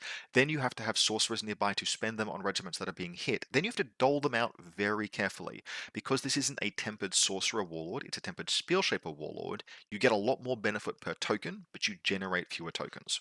You are also attempting to make lots of use of buffs because this is a double Steel Shaper list. So, from the top, Steel Shaper Warlord in a regiment of Fireforged with a regiment of 3 Steelforged. That is an awful lot of defense 4, it's an awful lot of high damage output, and it's all very buffable by the Steel Shaper. Okay, from the top, do that again. Tempered Steel Shaper. This one has lava shots for a little bit more damage output. He's going to be in a regiment of Hold Ballistae, so on the field earlier, generating tokens earlier, probably taking shots more often than the actual Warlord, so he's got the lava shots on this regiment, on this Steel Shaper, rather than the Fireforged Steel Shaper, and another unit of Steelforged. That puts us at 2 regiments of Steelforged, who can be very obnoxious when buffed, particularly with Hardened and then with tokens spent on them. These guys can be a real tick. They do have a little bit of a tendency. My experience with Steelforged is that they will eventually run free of the aura presented by the Tempered Steel Shapers. But if you try and commit into those units while they are inside that protective token bubble, just don't even bother. It is not worth your time. They're so durable. We then have a Fire School Tempered Sorcerer. Now, Graft of Fire makes him a very dangerous wizard. This is probably the right choice. You can still go Magma School Tempered Sorcerers, but that is something that makes a lot more sense when you have the dual spellcasting from the Tempered Sorcerer Warlord. You are getting plenty of tokens out of this list just from the Steel Shapers themselves casting their spells. That's 2 per turn. That's not a ton, but that adds up when each token is so valuable. That kind of frees up the spell casting to allow the Tempered Sorcerer to just go balls to the wall with Graft of Fire and Fire School, making him very dangerous, and he'll be riding a Hellbringer Drake. We have just a single unit of Hold Warriors as mainstay, and of course the Hellbringer itself, before rounding the list out with a Fueled by the Furnace Hold Reg in a unit of 4 Initiates, nice mix of durability and damage at not too high a price point, and an Ironclad Drake. I am personally just utterly terrified of Ironclad Drakes under the best of circumstances, but when you start giving Ironclad Drakes Hardened 1 from the Tempered Steel Shaper, they actually get genuinely degenerate. I don't think they stray over into the realm of unfair, but all of the spells that we sort of think about when we look at the Tempered Steel Shaper and we think, oh yes, he could do something like give that unit of Hold Warriors Hardened 1, or give that unit of Hold Warriors +1 Clash. Maybe he'll give his own regiment of Fireforged +1 Clash to help them in that melee. And then you go, oh, actually, all of those buff spells work on the Ironclad Drake. And then just, the first 2 activations in a turn are the Ironclad Drake gets hardened 1 and then flung into your lines. And you're like, well, I had a plan that involved longbows and fire wizards, like shooting your stuff, but now the only thing I have that's sitting in front of me is hardened 1. Oh dear. Oh dear. Now, this is a 12 activation list, which is sort of like bang in the middle of what we would consider normal these days. You might aim for 13, but 12 is fine. and it presents just a lot of durability and danger. This is a scary list. It's also, frankly, pretty scary to think about playing. Ish is going to have his work cut out for him to play this really well for 5 rounds, because the number of judgment calls that you need to make, even just turn on turn, in terms of generating your tokens, and then like very carefully spending those carefully shepherded resources. This list will not generate tons of token over the game. It will generate enough to be very, very scary, but they have to be doled out with such intense precision that it is easy to just screw up. It's easy to screw up positioning, accidentally end up with like the sorcerer or one of the steel shapers not quite in range to spend tokens. But if this list can keep its shit together, and if it makes the good decisions about token expenditure consistently, this is like really, really solid Dweghom stuff. People these days with Dweghom are tending toward things like hold reg lists for the scoring. There's that bit of obsession about early game scoring in the game right now, about speed. But this list presents the option to either brick up or occupy maybe 2 or 3 strong points across the battlefield and just be like utterly powerful in those little concentrations of force, and use those concentrations of force to propel yourself to victory. This is power level Dweg. It doesn't score early, it doesn't try and rush onto zones, it has no early scoring capability. Instead, it balls up, it gets its tokens generating, it waits, it completely no-sells like a critical attack that you make against it at some point during the game, and then by the time that it's turn 5, turn 6, turn 7, all of those layered defensive buffs and all of those carefully shepherded tokens that turn into not just automatically passed saves but also wounds healed means that if this list is played correctly by like turn 6 or 7, it just has more stuff than you. And so while it's very difficult to play, it's really very powerful, but it needs to be very careful. You need to be disciplined about not being worried about scenario advantage, but then push towards recovering any scoring lead in the middle and late game. There is so much going on, but it's very powerful and very cool. Up next, we have our singular Old Dominion list, and the memes are back with this one. This is I think, 9 activation Old Dominion list with a lot of heavy presence. So this is a Heliarch Warlord list, and while frankly I can't be completely certain, I have a very strong suspicion that a Heliarch will be joining that unit of 6 Varangians. Yes, that is 6 Varangians. Now, Vexilla of the Lost is going to give them flank, so they will arrive automatically on turn 3 if Jono wants them to. And between the Memories of Old on the Varangians and the Heliarch's native damage output plus Blade of the Kelsaw, this regiment just absolutely slaps anything it gets in contact with. His warband otherwise consists of 5 Praetorian Guard with a Dark Cenotaph and a unit of Central Prodromoi. Now, this is normally when we would think about how a Heliarch warband would be structured when he is the Warlord. We would usually want 4 dangerous and fast regiments ideally. You might fit Varangians in there, but frankly much more common these days is something like Prodromoi, Athanati, or Prodromoi Praetorians that the Heliarch joins, Athanati. That's like modern Heliarch stuff, with the idea being that you get those mediums onto the board as quickly as you can, and then pop Supremacy, and you make March Charge clashes with those regiments, which are really dangerous with a long threat range. However, you do still have the option of playing something like this. I don't actually necessarily know if the Heliarch being the Warlord is that powerful in this case, but that Varangian regiment is so dangerous that once per game giving it a free additional clash still does potentially have the option to just decisively deal damage at some point on the table somewhere and set up a condition where you're like, yep, I win in this location. We then have an Archimandrite with Chemophore or Schemophore, which gives him the draw event that you would normally see on a Hero Deacon, so he can kill a stand and then he can heal that back himself, and then Eleuthera, Giver of Mercy, which says that he had 10 points spare. The Archimandrite will most likely be joining that regiment of Legionnaires, and then the rest of his warband is 3 Karez, 3 Moroi, and 6 Bone Golems. Now, I did actually see someone on the big Discord say that Bone Golems are unplayable the other day, which caused me to have a little bit of a chuckle. But this list, I will admit, is not how I would go about using them. I really like Bone Golems, but this list just has very big energy. There are 9 activations total in this list. On turn 1 and 2, some ghosts will turn up. At some point, the Praetorians and the Archimandrite will turn up, generate a little bit of dark power. Maybe the Praetorians will get onto an objective zone and just hold for a little bit. And then on turn 3, 13 stands of heavies will always arrive and move forward and just be a wrecking ball. Now, realistically, this list is going to be vulnerable in terms of early game and scenario. If those ghosts get jumped on and gobbled up, well, they'll generate dark power.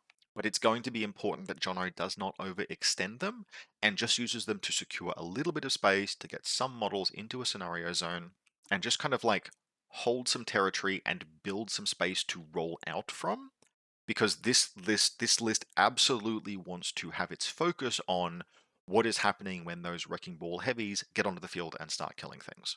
The failure state for this list is not, oh, my heavy regiments got annihilated. That's not going to happen with anything like anything resembling reliability, because these are old Dominion regiments, and there is just no circumstance under which 36 wounds of bone golems goes down easily.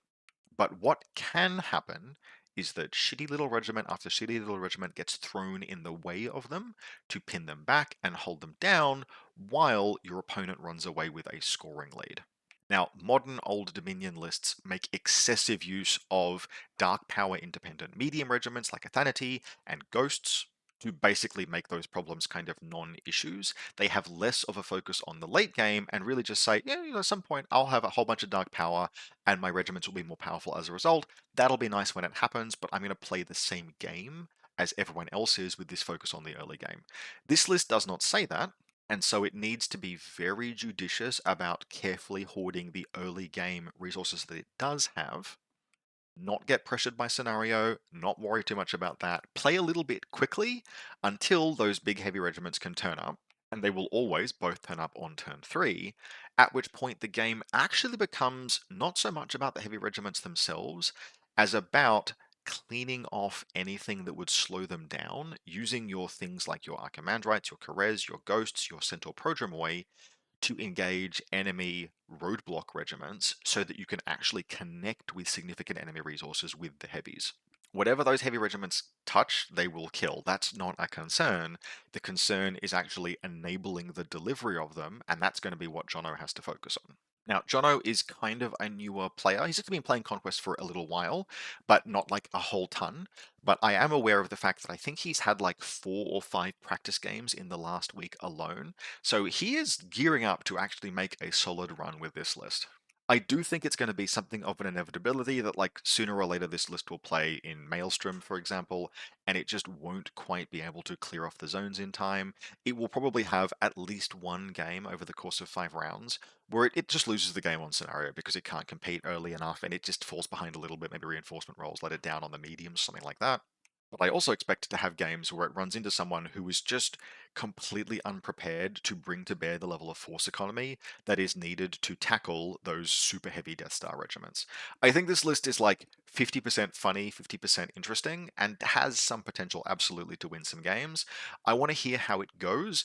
I'm kind of terrified to play against it. Like, I am pretty sure I would be able to take this list in a game unless the scenario is very heavily slanted against me. I don't want to play against this in a kill point scenario. But the idea of playing against it and just seeing the bone golems walk onto the table is an experience that frankly I would be happy to have be something that happens to other people and then I hear about. Now, our next single representative faction, we have just the one Nords player. This is Todd. And Todd is running a kind of mixed arms, multi-capability, triple giant list. So we have a Volya Warlord. She's pretty much the always Warlord in Nord's lists. I know that you will occasionally see lists that run Half-Bloods, and lists like that are absolutely capable of winning events, but they also aren't made really that much stronger by the presence of the Half-Blood supremacy. Instead, just take the Volya most of the time. You can run the exact same list with the Volya, and it is just a little bit more consistent overall in terms of the strength of her ability. Just the evasion benefit on everything is just really, really strong. Now she's going to be sitting in a little MSU of Valkyries, usually just casting spells and scoring a point, with the heavy lifting being done by other stuff. In terms of other stuff, we have a Konungr with 2 units of Steel Chosen and a Sea Jotnar. Steel Chosen are not durable, they're not too fragile either. These are going to be Evasion 2 thanks to the Volya's Divine Protection, and they do have 5 wounds apiece. But mostly they're just very dangerous. They have impact attacks, they have flurry, they have line breaker. They have all of the damage output that I spent talking about that make Dumaru really, really good. Admittedly at more points, but also higher clash and line breaker. Just very, very solid offensively oriented regiments. And hey, a Sea Jotnar. Sea Jotnar is probably the most well-rounded of the giants.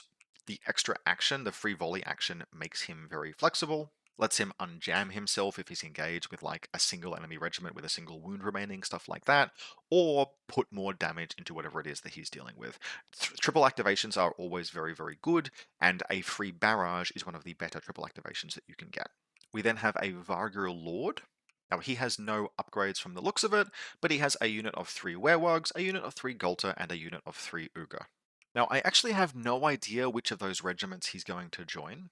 He can technically join any of them, although I suppose I would probably expect to see him in the Werewolves. But really, this is just a warband consisting of a solid mix of punchy dudes. We then have, continuing solid punchy dudes, a Jotnar Cedar.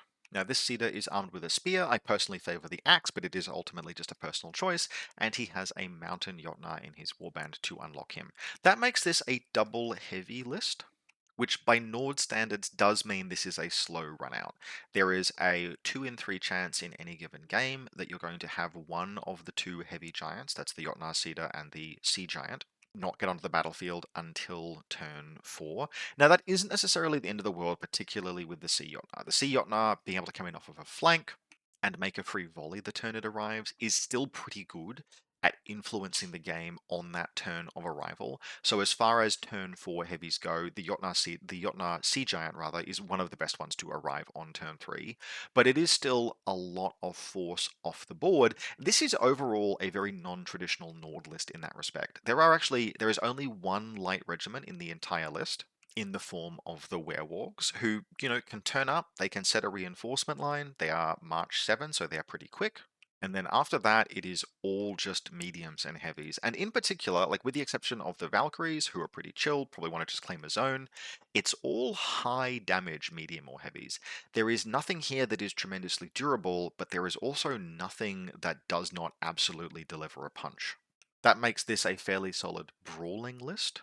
Anything that can connect in melee is going to be very dangerous, but it has very little subtlety to it. It wants to punch on using probably the moderate resiliency of the giants really are the biggest thing. The giants can pin things in place, particularly the Jotnar Cedar can absolutely go multiple rounds in combat even against very dangerous enemies. And then have pieces like the Steel Chosen, for example, capitalize on the pinned enemy. But much of the time, particularly when you have medium on medium fights, it's just going to be I'm trading and you're trading and my stuff will die and your stuff will die slightly faster. Now that does mean that this is a Nord list that does not score early, which is very rare by Nord standards. Even one unit of raiders with a captain is usually very common in Nord lists.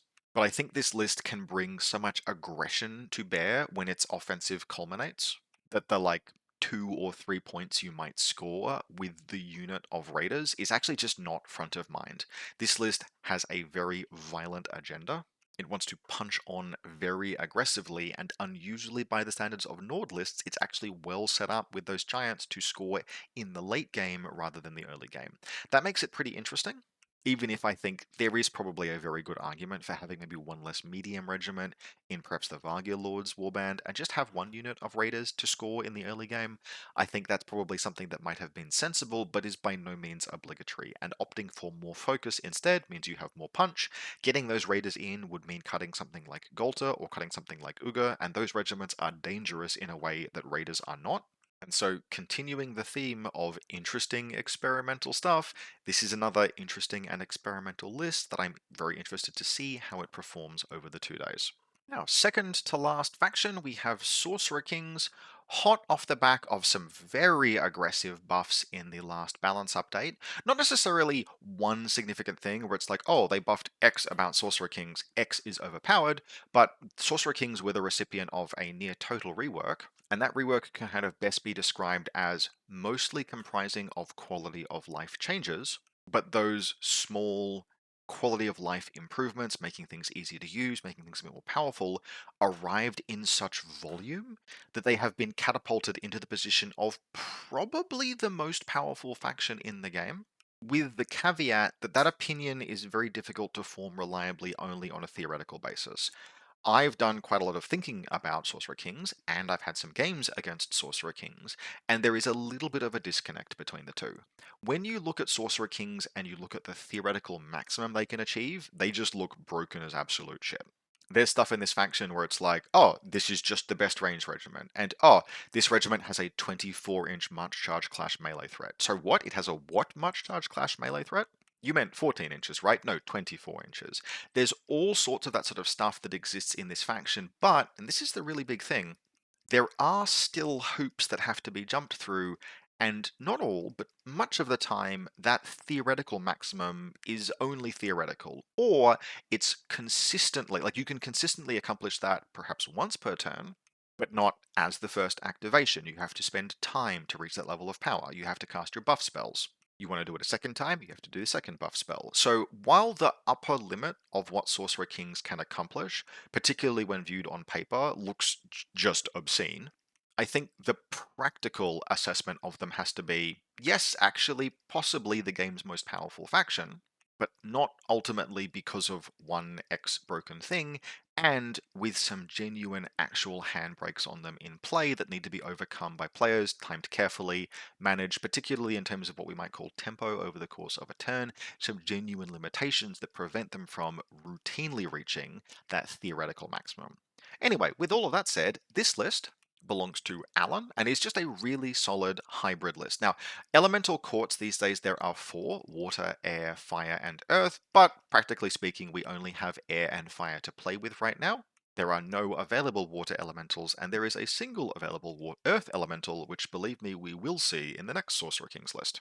But fire and air is where it's at for massed use, and this is a list that splits that difference quite nicely off the back of the Maharaja supremacy. Now, there are three different warlords that you can take in Sorcerer Kings, but the Maharaja really is the most powerful by actually kind of a huge margin. There are really cool supremacy abilities on both the Sorcerer and the Raj, but the Maharaja allows you to cast multiple rituals per turn.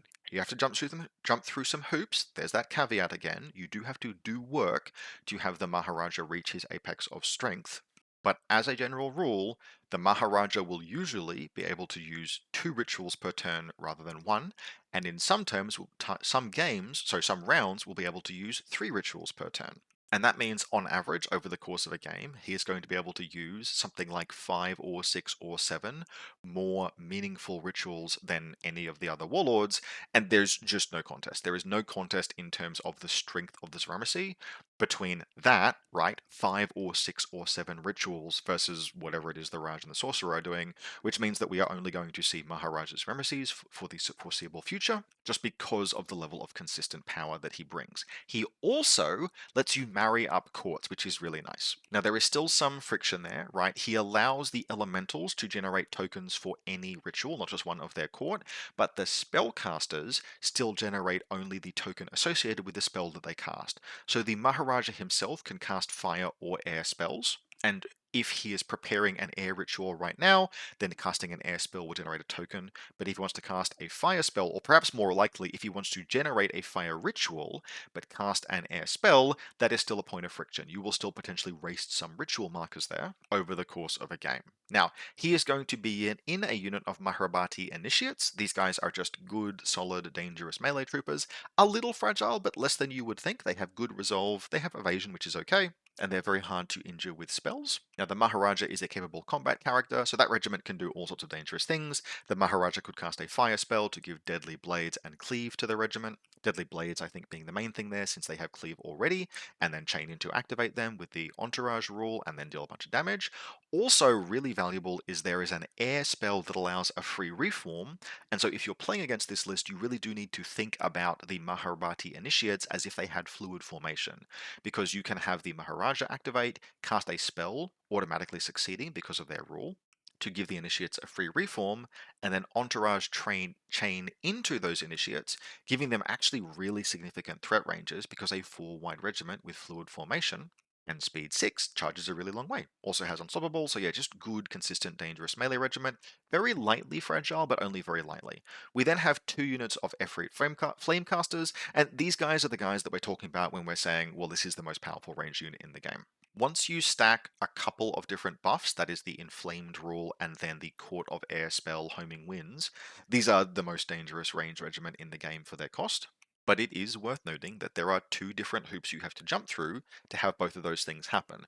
And there is no way for the first activation in the round to be a fully buffed unit of Flamecasters, because there is no way to entourage activate them.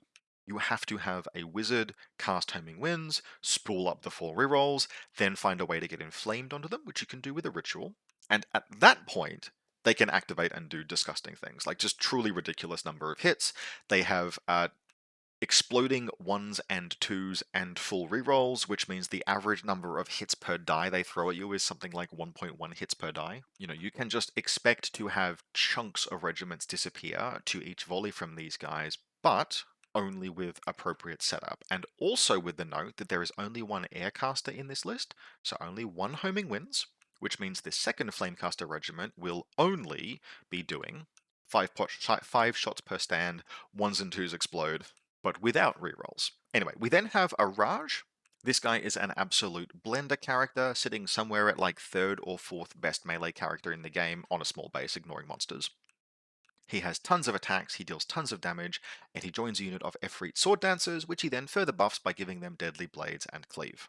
This regiment can use the Conflagration activation to triple activate and do just a huge amount of damage from a very long way downtown. But again, just to note the friction that exists, if you want to have the full kit and caboodle there, which is that the Raj gives them Deadly Blades and Cleave, you can't just have that go off all at once. You have to have the Raj activate and cast the spell. Then you have to have the next action be the Conflagration ritual, right? That card has to be the next one in your deck, which means that you can't do any entourage activation shenanigans. You have to just have the Raj activate and cast the spell, and then later in the turn, maybe the next card step, but it has to be the next draw command card step, you can have Conflagration, chain into the elementals, and triple activate. And that means there is always a window that your opponent can use to respond, specifically when we're talking about the maximum possible strength of the regiment. Now, that maximum strength is huge. This is a March 6 regiment that has access to Juggernaut and has access to unfettered triple activation, and does just a ton of attacks, including good quality impact attacks, class 3 with 3 impacts each, with Cleave, with Deadly Blades, with Flawless Strikes and Flurry on the character who has 9 attacks. Like, the output is colossal, but reaching that colossal maximum requires multiple steps, and it's not a hugely durable regiment either. Efreet Sword Dancers are not fragile. They have 5 wounds each with defense 3 and resolve 4 with the Raj, but a really dedicated counterattack will put that down. They don't have hardened, they don't have significant evasion, their resolve is just 4 plus any size bonuses, so terror is quite effective. There are a bunch of things that can cause that regiment to crumple if it doesn't zero in on and destroy the thing that would otherwise have threatened it most. So think about, if you're playing against this, consider the high watermark threat, but also consider that your opponent has hoops to jump through to get there, which is very exploitable if, for example, you're one of the 5 Yoroni players at this event. You can use that stack flexibility that Yoroni has to go, oh, the Raj is just activated. He's cast Deadly Blades and Cleave on his regiment. It is very likely that the next thing my opponent will do is go ham with those Sword Dancers. I'm going to use my next draw command card step to respond accordingly because Yoroni have that flexibility. Anyway, from here, 3 goals, 3 Steelheart Djinn, 3 Windborn Djinn. Access to the wind elementals gives you a better chance of benefiting from the wind rituals. Now, this list does not have the tools in place to have a ritual complete at the end of turn 1. One of the things you can do with Sorcerer Kings, there is really no early scoring in Sorcerer Kings. They do not reliably score many zones on turn 2, but the goals can set a reinforcement line, which helps a lot in some scenarios. We also have Recorder of All Deeds on the Maharaja giving Vanguard. So this list can get the Mahabharati and the Rajukar particularly onto any zone where 14 inches gets you there, and there are a few scenarios where that's the case. 15 inches is actually kind of important in some cases. Only the Mahabharati will be able to reach those, but that's basically how this list is dealing with the early scoring problem. It's got Vanguard, especially on the Mahabharati, just to get a bit of consistent early scoring. Otherwise, you can do things like really early aggressive Sorcerer Kings lists can use Farsight to triple activate Steelheart Djinn the turn they arrive and really rush zones. But Recorder of All Deeds is a much more sensible kind of middle ground. We then have a Sorcerer. She has Shulat and Elemental feedback. That means she has long range spells and generates more tokens when she casts spells. And that kind of telegraphs that this list will probably mostly be thinking about fire rituals. and she's going to be in a very large block of 5 Regikar, and then rounding out the list with a Rakshasa Ravana.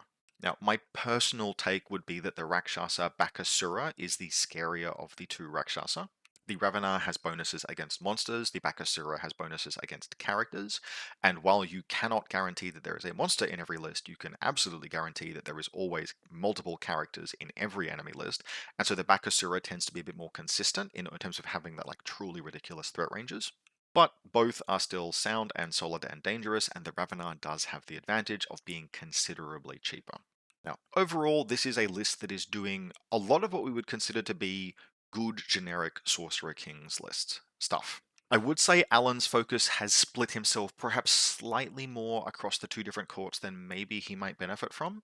My experience playing against Sorcerer Kings this patch so far is that as much as the Maharaja does allow viable multi-court lists, they are more difficult to play, and you can reduce a lot of those little frictions that you see by just committing, mostly just committing to a single court. Something that we'll actually see in the second of two Sorcerer Kings lists is a dual court list that is nevertheless focused more on single court play, whereas Alan is going to have to work really hard to balance the potential that he can get out of all of the different rituals. He'll have to really plan in advance what it is that he thinks that he needs. And for example, while his spellcasters are focused primarily on the Court of Fire, he has slightly more air elemental regiments in terms of the Jinn, etc. So there are a few internal tensions that I nevertheless expect that Alan can probably manage, but this is otherwise a good, solid, dangerous, scary Sorcerer Kings list, able to do most of the stuff that makes Sorcerer Kings a fearsome faction. Now, our second Sorcerer Kings list is an absolute meme, and yet somehow actually bordering on the horrifyingly functional. This is a triple elephant list. There are 3 Mahouts in this list, and a bunch of other stuff, but that's kind of the focus, 3 Mahout. Now, this is a dual court list, enabled by the Maharaja in exactly the same way as Alan, but it is more focused. It is pretty much exclusively air, and it will be aggressively focusing on air rituals. It just happens to have 3 Mahout in it. And so we have from the top a Maharaja favored of Hormus riding a Mahout, Steelheart Jinn, Mahout, Mahout, a Raj with Prim Kanjar, not bound to the elements, I don't think. Nope, should have scrolled down. So we have a Raj who is bound to the elements with Prim Kanjar. He's going to be in 3 Windborn Jinn. We then have Maharbati Initiates and a Mahout. And then we have another Raj with Shulat in Maharbati Initiates. Now, strictly speaking, that puts this at slightly lower in the activation count with only 11 activations, but you can kind of set that aside. It's not really what's particularly important here. Firstly, 11 cards, yes, every single one of them is capable of generating ritual tokens. The only mortals in this list are Maharbati, and they have the Elemental Conduit Draw event, so you have lots and lots of tokens going onto rituals, which means that you will have double and triple turn ritual turns. Now, despite the fact that the Mahout are like ridiculous, huge monsters, colossally durable for the points cost, actually like kind of reasonable damage output thanks to the ranged attacks plus just their hitting things, the Mahout will basically never under any circumstances benefit from any rituals. That is not what they are there for. They are meant to be battering rams and anchors and hold territory and be annoying to deal with. This list will constantly prepare only air rituals, and it will.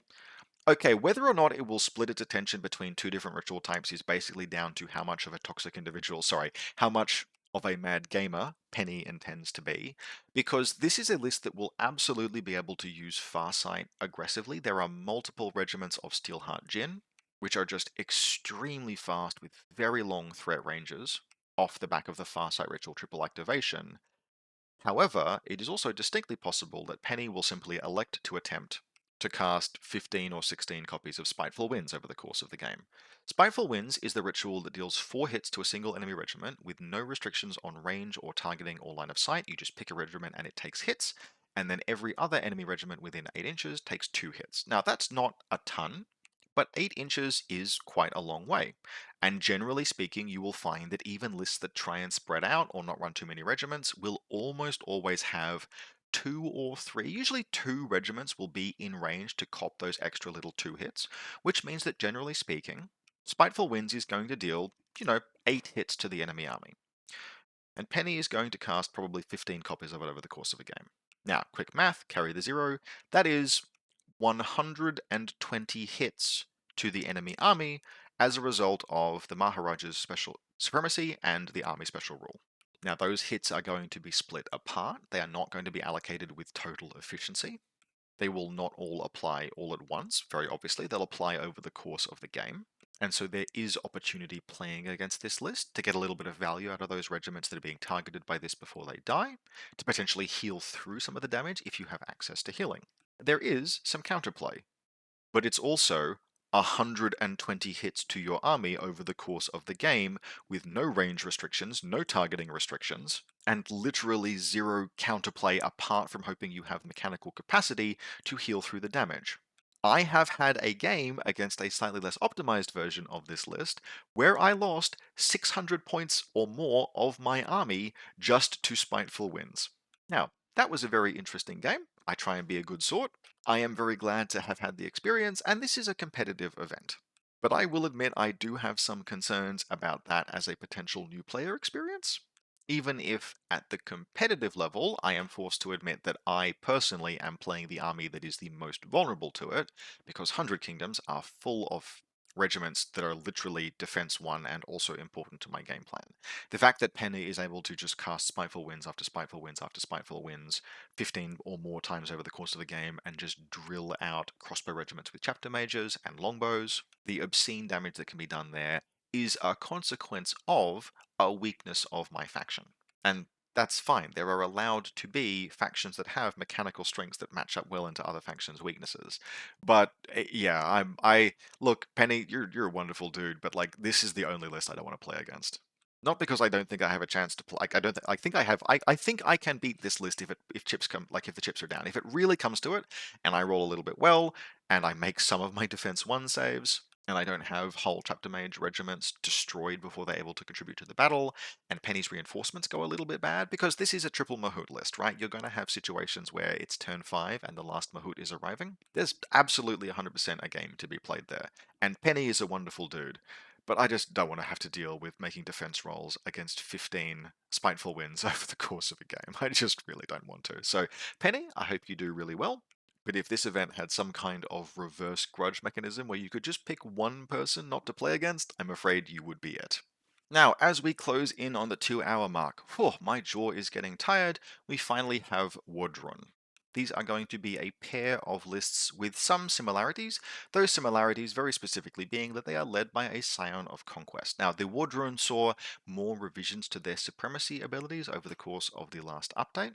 And while there are absolutely a number of very viable warlords now, the Scion of Conquest stands out mostly in terms of just how much he gained over the course of the update, and he was a very solid warlord already. He now combines his former ability to give you basically a turn where you don't have to worry about card order and can just, any single time you activate, you just pick a regiment, draw its card from your deck effectively, rather than having to pre-order your deck. Now that is a very cool ability just by itself, but he now also has the permanent passive where anytime any of your regiments chants the battle cry, they get dread. That's like, there's a lot of rules that lead up to that, but that is what it is. He gives dread as a consequence of chanting the battle cry to every regiment that chants the battle cry in your list.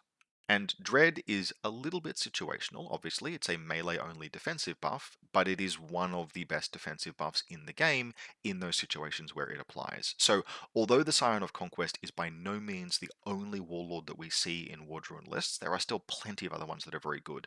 The Thunder Chieftain is still excellent. There are Scion of War lists that are doing the rounds, etc. The Scion of Conquest is a very, very good choice, and it's where we begin with this list. Now, this particular Scion has the roar of which is going to give Blessed to the regiment that he is attached to when they do the Chant of Conquest. That's a big unit of Blooded. And he also has Vision, which gives forward force, which gives flank. He's in a big regiment of Blooded with an aberration, so between basically the Scion and the Blooded, there are just a whole bunch of chant tokens being generated, so this regiment will basically always be able to chant.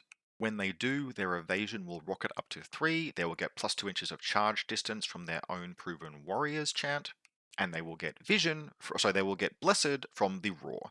That is tremendously durable for a regiment that on paper is defense 2, evasion 1, particularly when you account for the fact that they will also be getting dread as part of that. Dread and blessed and evasion 3 and very good resolve, but they do have to activate for all that to happen. For that reason, I basically would expect the Scion and the Blooded to always be the first activations in Brandon's list every turn, basically once battle is joined, but what a powerful 2 activations. Entourage cleanly from the Scion into the Blooded just do a ton of work and be very dangerous. We then have a Chieftain. He has adaptability, which lets him destroy nearby objectives when his regiment chants the battle cry. He will be in a unit of veterans, whose battle cry can increase the clash of nearby regiments, for example, potentially force multiplying the Blooded, but that's not a combination I expect to come off particularly often because the Blooded just have to activate early more often to get their defenses online. There are some Thunder Riders in this list though, and chanting Show the Path into a Thunder Rider activation, that can be very powerful. We've then got a unit of Warbred, then a Mounted Predator with Death's Gaze. Death's Gaze will be giving Impact 3 to the big unit of Raptor Riders. That means the regiment can do both ranged attacks and impact attacks and a clash all in the same turn, although the limit of 3 actions per activation does constrain them very slightly because they also want to be using fluid formation. Nevertheless, quite a dangerous regiment and moderately durable as well. Then an Apex Predator, a Thunder Chieftain with the Cult of War, with the Horn of Ronan, who will be in Thunder Riders. The Horn of Ronan allows them, when they chant the Cult of War, to increase from Trample 2 to Trample 4, which means that regiment goes from dealing 8 trample hits to 16, because he'll be joining them, and then a Quattle. Now, this is an interesting list because there are an awful lot of interlocking synergies that won't necessarily always be easy to pull off. We have 3 separate cults present. We have War, Death, and Conquest, and we have abilities that are contingent on chanting specifically each of those in turn. The Raptor Riders really benefit from Death since it gives them deadly blades. The Thunder Riders really want War to trigger the Horn of Ronan. You do have some wildcards in the form of Conquest, but the Blooded themselves will often really want to prioritize the use of those tokens because their defenses are hugely contingent on it. What we might see as a result is that for some of the game, maybe the Blooded try and seize a flank, win there, and then be like, cool, we're chill, and for the rest of the game contribute their tokens to other pieces elsewhere, like contribute their chant markers to other elements elsewhere on the board, because that is a way that you could ease the strain on the token demands that this list has. You use Conquest for wildcards to kind of weave in and around your actions and actually get all the possible synergies online. Otherwise, it's just a matter of organizing your stack kind of carefully. As much as there are stresses on how this list chooses to activate if it wants to maximize the chance, it has enough tokens of each type to always reliably hit most of those chants in any given turn. Once the Apex arrives, you can always get 3 death tokens for death. You can have 6 different war tokens for 2 different war chants. So you can always reliably trigger all of those, which means, for example, you can get the full suite of buffs on Thunder Chieftains via Thunder Riders, via Show the Path, and the Thunder Riders themselves doing the chant. Like, all of those are possible. They just require fairly careful activation control. That is going to produce situations occasionally where Brandon's list might be a little bit vulnerable to disruption. For example, if you have a situation where maybe you are relying on going Chieftain into Warbred into Veterans to trigger that particular chant, but then the Warbred die before they can activate, you're like, oh, okay, well, I lose that synergy now. I have to just pass that up, effectively let those tokens be wasted, move on to whatever my next plan was. But that minor risk of disruption is ultimately something that will just have to be managed because the high watermark here is really cool. The list of things that this list can accomplish if it hits all of its chants on time includes some stuff that frankly is really, really powerful. Like looking at what those Blooded can do when they hit all of the chant markers, and that's pretty easy. Like they pay for the aberration and they've got the Sign of Conquest, they'll do that reliably. When you start coupling that with what the Raptor Riders can do with Death, and what the Thunder Riders especially can do, 16 trample is like really significant. That's some very, very cool stuff. It just requires a little bit of careful management. But what we are seeing here really is a list that can absolutely hit the high watermark of what the buffs Wadrhun can leverage in their list through the chant mechanic. There will also, of course, be that one turn where you get to just be like, nope, it's Scion Supremacy turn. Everything is just Conquest in an order of my choosing. I get to hit everything really, really cleanly. I cannot be disrupted, and so careful timing of the vision of Conquest, I think, will be one of the keys that Brandon has to just smoothing out the list experience. Very cool list, very interesting. I would be very excited to play against this because seeing how this all fits together would be really awesome. Finally, last and absolutely not least, we have Alex from Canberra's Wadrhun, and this is a many chosen Wadrhun list. Now, there are very few upgrades in this list. That includes foregoing the incredibly powerful Kiss of the Dealersaur artifact, which can go on just any number of units, any number of characters in this army to great effect, because we are here for a bunch of very elite infantry. We start with a Scion of Conquest with 2 full regiments of, or 2 minimum-sized regiments of Chosen of Conquest, durable, dangerous, and long threat ranges, thanks to the Chosen of Conquest's unique Cultist of Conquest chant. We then have a Scion of Death with 2 regiments of Chosen of Death. She's become a little bit of a boogeyman. Not so much her in particular, but how good Chosen of Death become when you account for the buff that she gives, because she takes them up to Evasion 3, and native Evasion 3 is just hugely rare in this game. Now, that is very cool, absolutely, but do bear in mind that she is a 120 point character. When you abrogate her cost across those 2 Chosen of Death regiments, they are 240 points apiece, and that is as expensive as, like, it's more expensive than many heavy regiments.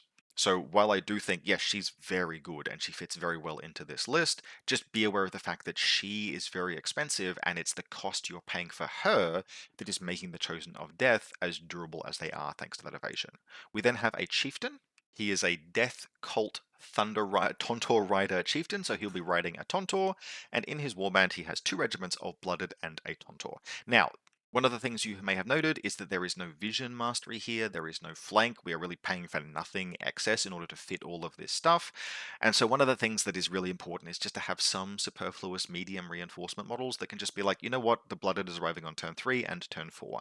They are present so that the Chosen can all arrive earlier and impact the game more quickly. The Blooded will just get onto an objective zone, score, use Vanguard, they're fine. They are dangerous and they aren't expensive. Finally, we have a Wing Lord Predator with just a hunting pack. The Wing Lord is 1 extra regiment, adds a nice light regiment to the list in the form of the hunting pack, just flexible and dangerous, kind of filling out the theme of the list, which is that nothing really interlocks like it does in Brandon's list. Instead, everything is good on its own merits. Winglord Predator, good on its own merits. Tontor, okay, very expensive, but it will always arrive on turn 3. We are not competing with any other heavies for arrival slots, and good on its own merits. All of the various different cultists, good on their own merits. Just regiment after regiment after regiment that is more durable than you might expect, capable of reaching Evasion 3 and having Dread, and just absolutely punching on incredibly well. The Chosen of Death are very dangerous, the Chosen of Cultist are a little bit less, but still very dangerous. The Tontor and the Winglord Predator are all very dangerous. This is in effect a list that is a huge pile of good stuff, and that makes it sound like it is not cohesive, except we have the Scion of Conquest, and especially his Supremacy turn, to have turns of really unified action. Now, this is not a list that is really making a great deal of use of Wadrhun light regiment strength in particular. We see just a single light regiment, it's irregular, we don't see, for example, any Raptor Riders. But these solid, dangerous, medium weight pieces with a little bit of heavy knockout punch all just works very consistently and very nicely. This is a cool list, and while I know Alex has some absolute meme list ideas up their sleeves for after Conquer Canberra, this is solid, cool, and consistent, but with plenty of flavor sprinkled throughout. Alright, and that, after far too much talking, wraps up this video. Hope very much that you've enjoyed this commentary on lists that will be played at Conquer Canberra 2025. To everyone who's attending, I look very forward to seeing you there. Tell me if I got anything about your list wrong, if I have massively overrated something, or if I've suggested something that maybe you didn't think of. That is something that's happened from time to time. But otherwise, I am looking forward to this event as a nice end of season event with just a ton of spice. These were 17 lists that were all cool and interesting and different. And while frankly I think we've probably gone off the chain a little bit too much, I look super forward to playing against 5 of these lists over the course of 2 days. Guys, I will see you all there. I hope you enjoyed hearing me talk about your lists. Let's have some great games on Saturday and Sunday.